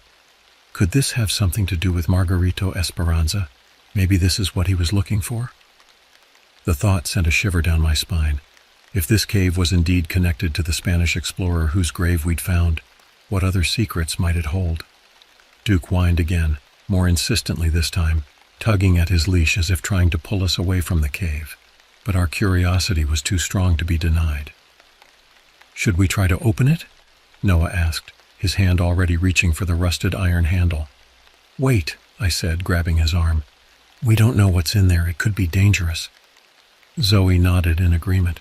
"James is right. We should come back with proper equipment. Flashlights, at least. Maybe some rope." Noah looked disappointed but relented. Reluctantly, we agreed to return another day better prepared. As we made our way back down the mountain, our minds raced with possibilities. What lay behind that ancient door? What secrets had been hidden away for centuries waiting to be discovered? The next week dragged by agonizingly slowly.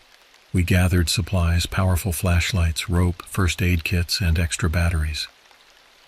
The night before our planned return to the cave, I barely slept, my dreams filled with visions of dark passages and hidden treasures. When we finally set out, the air was thick with anticipation.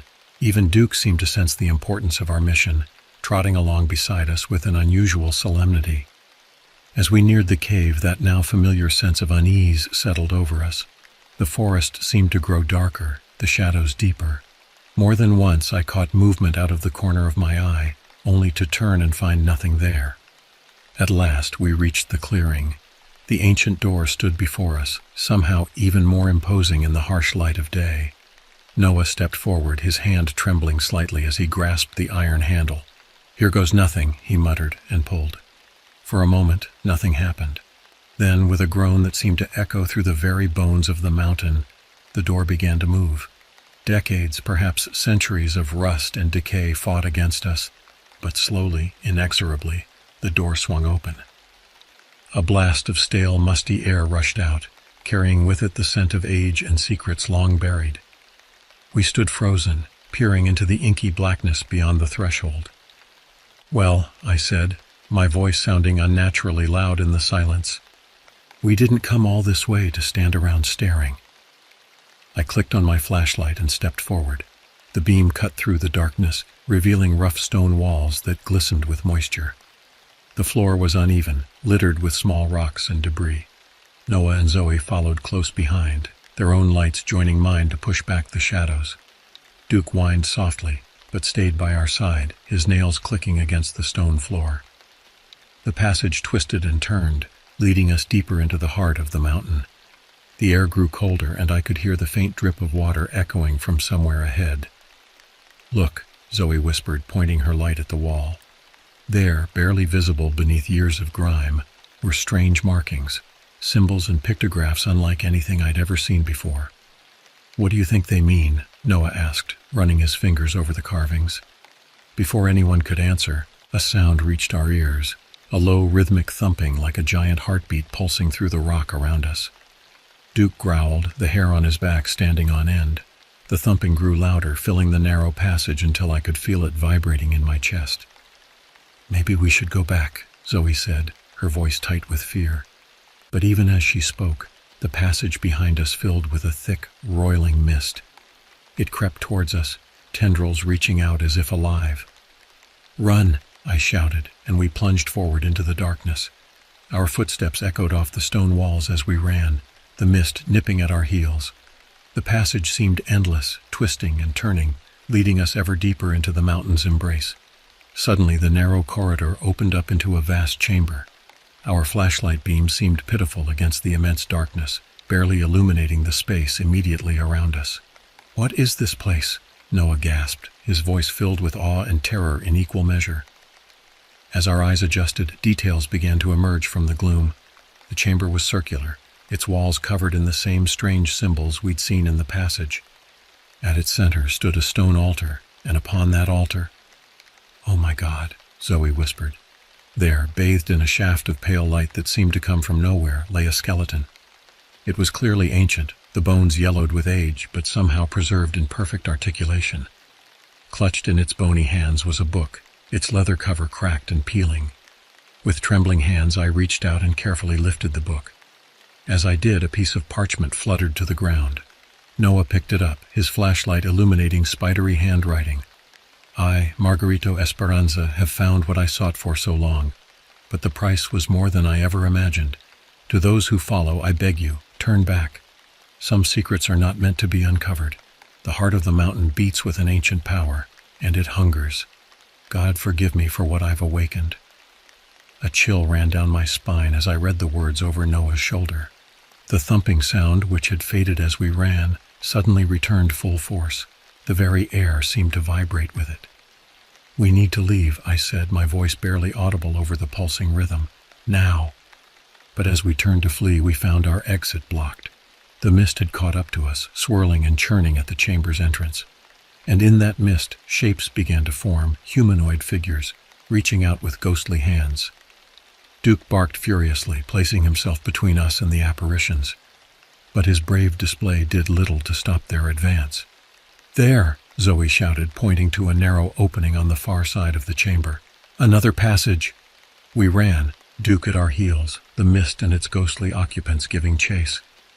The new passage was steeper, leading upward in a dizzying spiral. Our lungs burned, muscles screaming in protest, but terror drove us onward. Just when I thought we couldn't go on, a glimmer of light appeared ahead. With a final burst of speed, we burst out of the mountain's grip, emerging onto a ledge high above the forest. We collapsed, gasping for air, as the cave entrance behind us filled with mist. For a moment I thought I saw a face in that swirling vapor, ancient, malevolent, and hungry. Then it was gone, the mist dissipating in the sunlight. As we sat there, trying to process what had just happened, I became aware that I still clutched Margarito's book in my hands. Despite every instinct screaming at me to throw it away, to leave it and all it represented behind, I found myself unable to let it go. The descent from the mountain was a blur. We moved as if in a trance, our minds still reeling from what we'd experienced in the depths of that ancient cave. By the time we reached the base, the sun was setting, painting the sky in shades of blood and fire. We parted ways without much discussion, each of us needing time to process the impossible events of the day. That night, sleep eluded me. Every time I closed my eyes, I saw the ghostly figures in the mist, heard the relentless thumping that seemed to echo the beating of some monstrous heart. The book lay on my desk, a silent reminder of our ordeal. Despite my exhaustion, I found myself drawn to it. With trembling hands, I opened its ancient pages, revealing line after line of text in a language I didn't recognize. Interspersed with the writing were diagrams and illustrations, star charts, anatomical drawings of creatures that couldn't possibly exist, and maps of cave systems that seemed to span impossible distances. As the first light of dawn crept through my window, I finally succumbed to exhaustion, slipping into a fitful sleep filled with disjointed dreams of darkness and ancient secrets. The next few days passed in a haze. We met up at the Roasted Bean, our usual haunt, but our conversations were stilted, haunted by the weight of what we'd experienced. Noah seemed determined to rationalize it all, coming up with increasingly far-fetched explanations for what we'd seen. Maybe it was some kind of natural gas, he suggested, his voice lacking conviction. It could have caused hallucinations. Zoe, on the other hand, had thrown herself into research, poring over every scrap of information she could find about Mount Blackridge and its history. There are legends, she told us, her eyes bright with a feverish intensity, stories of the indigenous people who lived here long before European settlers arrived. They spoke of the mountain as a place of power, a gateway to other worlds. I listened to their theories, but my mind was elsewhere. The book consumed my thoughts. I'd spent hours trying to decipher its contents, but the language remained impenetrable. Yet I couldn't shake the feeling that understanding its secrets was somehow crucial. It was about a week after our cave expedition that things took an even stranger turn. I was walking home late one night, having lost track of time at the local library while researching ancient languages. The streets were deserted, the only sound the distant hum of traffic and the whisper of wind through the trees. As I passed by a darkened alley, a figure stepped out of the shadows. My heart leapt into my throat, but before I could react, the stranger spoke. "You've seen it, haven't you? The heart of the mountain." The voice was old, cracked with age, but there was an undercurrent of strength to it. As my eyes adjusted to the darkness, I made out the features of an elderly woman. Her face was a roadmap of wrinkles, her eyes dark and knowing. "Who are you?" I managed to ask, my voice barely above a whisper. She smiled, but there was no warmth in the expression. "Someone who knows the weight of secrets, young man. Someone who has carried that burden for far too long." She stepped closer, and I caught the scent of herbs and something older, earthier. "The book you found, it's not just a record, it's a key. And now that you've taken it, things have been set in motion that cannot be undone." A chill ran down my spine. "How do you know about the book?" "I know many things," she replied cryptically. "I know that the mountain has awakened and it hungers. I know that you and your friends have stumbled into a war that has raged for centuries, hidden from the eyes of the world." She reached out, her gnarled hand grasping my arm with surprising strength. "Listen carefully, boy. The answers you seek are not in that book. They're in the land itself, in the bones of those who came before. Find the truth before it's too late, or the darkness will consume everything." With that, she released me and melted back into the shadows of the alley. I stood there for a long moment, my heart pounding, trying to make sense of her words. When I finally made it home, I found Noah and Zoe waiting for me, their faces pale and drawn. "Something's happened," Zoe said, her voice trembling. "We need to talk."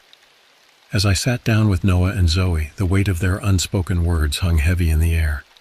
Noah's usually cheerful demeanor was gone, replaced by a haunted look that sent a chill through me. Zoe's hands trembled as she clutched a steaming mug of tea, her knuckles white with tension. "What's going on?" I asked, dreading the answer. Noah took a deep breath. "It's Duke. He's gone missing." The words hit me like a physical blow. Duke, our loyal companion who had stood by us through every strange and terrifying moment on the mountain, was gone. "When? How?" I stammered. 2 days ago, Zoe explained, her voice barely above a whisper. "Noah's family has been searching everywhere. They've put up posters, called the shelters. Nothing." Noah's voice cracked as he continued. "But that's not the worst part. Last night I heard something outside my window. When I looked out, I saw—" He trailed off, shaking his head as if trying to dispel the memory. "What did you see?" I pressed, although part of me didn't want to know. "It looked like Duke," Noah said, his eyes meeting mine. "But it wasn't. Its eyes were wrong, glowing in the darkness, and it moved in a way that no dog should be able to move. When it saw me watching, it smiled. Then it was gone." A heavy silence fell over us. The implications of what Noah had seen were too terrible to contemplate. Had the mountain somehow twisted Duke, turned our faithful friend into something unnatural? Before I could respond, a sharp knock at the door made us all jump. Heart pounding, I went to answer it, half expecting to see the nightmarish version of Duke that Noah had described. Instead, I found myself face to face with a man in a police uniform. His weathered face was grim, his eyes shadowed with exhaustion. "James, right?" he asked. When I nodded, he continued. "I'm Officer Reeves. I'm investigating a series of unusual occurrences in the area. I was told you and your friends might have some information that could help. I hesitated, looking back at Noah and Zoe. Their faces mirrored my own uncertainty. How much should we tell? Would anyone even believe us if we shared the full truth of what we'd experienced? Officer Reeves seemed to sense our reluctance. His voice softened slightly as he said, "Look, I know this might sound strange, but I've lived in this town my whole life. I've seen things on that mountain that I can't explain. Whatever's happening now, it's bigger than anything we've dealt with before. We need all the help we can get." Something in his tone, the hint of desperation beneath the professional exterior, made up my mind. I stepped back, gesturing for him to enter. "You better come in, officer. It's a long story." Over the next few hours, we laid it all out. The hidden trail, the watcher in the woods, the eerie sounds, the cave with its ancient door, the chamber with Margarito's skeleton, and the ghostly pursuit that followed. We told him about Duke's disappearance and Noah's unsettling sighting. Throughout it all, Officer Reeves listened intently, his expression growing more troubled with each passing minute. When we finished, he sat in silence for a long moment, processing everything we'd shared. Finally, he spoke. "I believe you." The relief I felt at those 3 simple words was overwhelming. After days of feeling like we were losing our minds, here was someone who accepted the impossible reality we'd stumbled into. "There have been other incidents," Officer Reeves continued. "Hikers gone missing, only to return days later with no memory of where they'd been. Strange lights seen on the mountain at night. Animals behaving erratically. And always that sound, like a giant heartbeat echoing through the town." He leaned forward, his eyes intense. "Whatever's happening, it's escalating. And I think you 3 might be the key to understanding it all." As if on cue, a low, pulsing sound began to fill the air. It was faint at first, but grew steadily louder, the now familiar rhythm that we'd heard in the depths of the mountain. Officer Reeves paled. "It's never been this strong before," he muttered. We rushed to the window. Outside, the world had taken on a surreal quality. A thick mist was rolling down from the mountain, enveloping the town in its ghostly embrace. And in that mist, shadows moved, vague, indistinct shapes that seemed to flicker in and out of existence. "My God," Zoe breathed. "It's coming for us." As we watched in horror, the mist continued to advance, bringing with it an otherworldly silence that smothered the usual sounds of the night. The pulsing grew louder, reverberating through our bodies, seeming to pull at something deep within us. Officer Reeves snapped into action. "We need to evacuate the town, now." But even as he spoke, I knew it was too late. The mist had already cut us off, isolating us from the rest of the world. Whatever was coming, we would have to face it alone. I turned to my friends, seeing my own fear and determination mirrored in their eyes. "We started this," I said, my voice steadier than I felt. "Now we have to finish it." As one, we turned back to the window. The mist pressed against the glass, and in its swirling depths, faces began to form. Ancient, hungry faces that watched us with inhuman patience. The heart of the mountain was awake, and it was calling us home. The world outside had become a nightmare landscape, shrouded in mist and filled with half-glimpsed horrors. Officer Reeves was on his radio, desperately trying to coordinate some kind of response, but it was clear that we were on our own. "We need to get to the mountain," I said, surprising myself with the certainty in my voice. "Whatever's causing this, the source is up there." Noah looked at me like I'd lost my mind. "Are you insane? We barely made it out alive last time." "James is right," Zoe interjected, her voice steady despite the fear in her eyes. "We started this. We have to end it." Officer Reeves finished his call and turned to us, his face grim. "Backup's on the way, but it'll take time to get through that mist. If you kids think you can do something to stop this, I'll cover you." We gathered what supplies we could, flashlights, rope, and the mysterious book that had started it all. As we stepped out into the mist-shrouded street, the pulsing rhythm seemed to intensify, vibrating through the very air around us. Our progress was slow and terrifying. The mist played tricks on our eyes, conjuring shapes that vanished when we looked directly at them. More than once, I caught glimpses of familiar faces in the swirling vapor, neighbors, friends, all wearing expressions of abject terror. As we neared the base of the mountain, a figure emerged from the mist. For a heart-stopping moment, I thought it was the old woman I'd encountered before.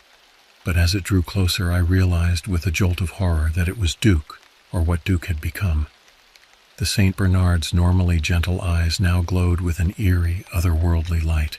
His fur was matted and damp, and there was something wrong with the way he moved, as if his bones had been rearranged. Noah let out a choked sob. "Duke, boy, is that you?" The thing that had been Duke turned its gaze on us, and I saw a flicker of recognition in those glowing eyes. For a moment, hope surged in my chest. Then, with a sound that was half growl, half human moan, it lunged at us. Officer Reeves reacted instantly, pushing Noah out of the way and grappling with the monstrous dog. "Go," he shouted. "I'll hold it off. Get to the cave." We ran, the sounds of the struggle fading behind us as we plunged into the mist-shrouded forest. The familiar trail was almost unrecognizable, twisted by the supernatural fog into something alien and threatening. As we climbed higher, the mist began to thin, revealing a sky that churned with unnatural colors. The pulsing had become a physical force, each beat threatening to drive us to our knees. Finally, we reached the clearing with the cave. The ancient door stood open, darkness spilling out like a living thing. Without a word, we stepped into the mountain's maw. The passageway seemed to have changed since our last visit. The walls pulsed with a sickly bioluminescence, revealing twisting patterns that hurt the eyes to look at directly. The air was thick and humid, carrying the scent of decay and something older, more primeval. As we descended deeper into the heart of the mountain, voices began to whisper from the walls. Snatches of conversation in languages long dead, screams of terror and ecstasy, laughter that bordered on madness. When we finally emerged into the central chamber, I barely recognized it. The altar at its center now pulsed with dark energy, tendrils of shadow writhing around it. The skeleton was gone, replaced by a swirling vortex of mist and darkness, and there, standing before the altar, was a figure I recognized from Margarito's book. Tall, inhuman, with skin like polished obsidian and eyes that burned with the fire of dying stars. "Welcome, children," it said, its voice resonating in our minds rather than our ears. "You have done well to come this far." "What are you?" Zoe demanded, her voice trembling but defiant. The being's mouth stretched into something approximating a smile. "I am the heart of the mountain, the guardian of secrets, the bridge between worlds. And you, my dear, are the key to unleashing my full power upon this realm." With a gesture, the creature sent tendrils of darkness snaking towards us. I clutched Margarito's book to my chest, feeling it pulse with a power of its own. "The book," Noah gasped. "James, use the book." Instinctively, I opened it, the pages flipping of their own accord. Words in an unknown language spilled from my lips, and a blinding light erupted from the tome. The heart of the mountain shrieked, a sound that threatened to shatter our sanity. The chamber began to shake, rocks falling from the ceiling as the very mountain seemed to tear itself apart. "We have to get out of here," I shouted over the din. We ran, the tunnel collapsing behind us as we fled. The journey back to the surface was a blur of terror and adrenaline. When we finally burst out into the open air, we were met with a scene of chaos. The mist was dissipating, revealing a town in turmoil. People wandered the streets in confusion, as if waking from a shared nightmare. In the distance, we could hear the wail of approaching sirens. As we stood there, gasping for breath, I became aware of a weight in my hand. Looking down, I saw that Margarito's book had crumbled to dust, leaving behind a single page covered in flowing script. "It's over," Zoe said, her voice filled with relief and exhaustion. But even as she spoke, I couldn't shake the feeling that this was just the beginning. The heart of the mountain had been defeated, but at what cost? And what other secrets lay buried in the dark places of the world, waiting to be awakened? In the days and weeks that followed, life in our small town struggled to return to normal. The official story, as reported by the local news and repeated by shell-shocked residents, was that a combination of unusual weather patterns and a gas leak from an old mining operation had caused mass hallucinations and temporary hysteria. But for those of us who knew the truth, nothing would ever be the same. Officer Reeves, who had survived his encounter with the transformed Duke, became an unlikely ally. He used his position to help contain the more fantastic elements of what had happened while quietly investigating similar occurrences in other parts of the country. Duke himself was found wandering in the woods 3 days after the incident, confused but otherwise unharmed. Noah's family was overjoyed at his return, but Noah couldn't shake the memory of what his beloved pet had become in those dark hours. Zoe threw herself into research with renewed vigor, determined to understand the forces we had encountered.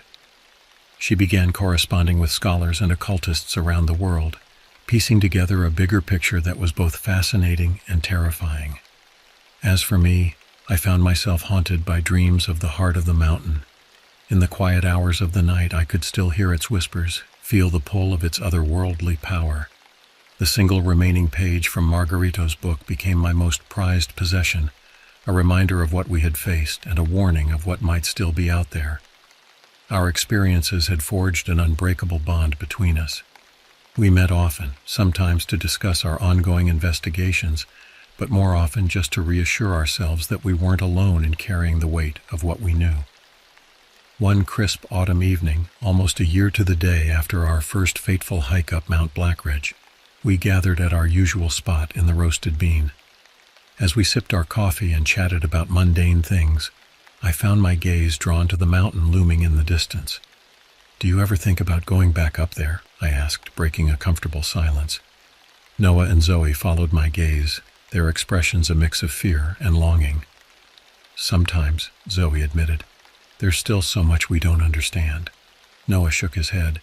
"I don't know if I could. The memories, they're still too fresh." I nodded, understanding both perspectives. Part of me never wanted to set foot on that mountain again. But another part, the part that had always been drawn to its mysteries, whispered that our journey was far from over. As if sensing my thoughts, Zoe reached out and squeezed my hand. "Whatever comes next," she said softly, "we face it together." Noah nodded in agreement, and I felt a surge of gratitude for these friends who had stood by me through the unimaginable.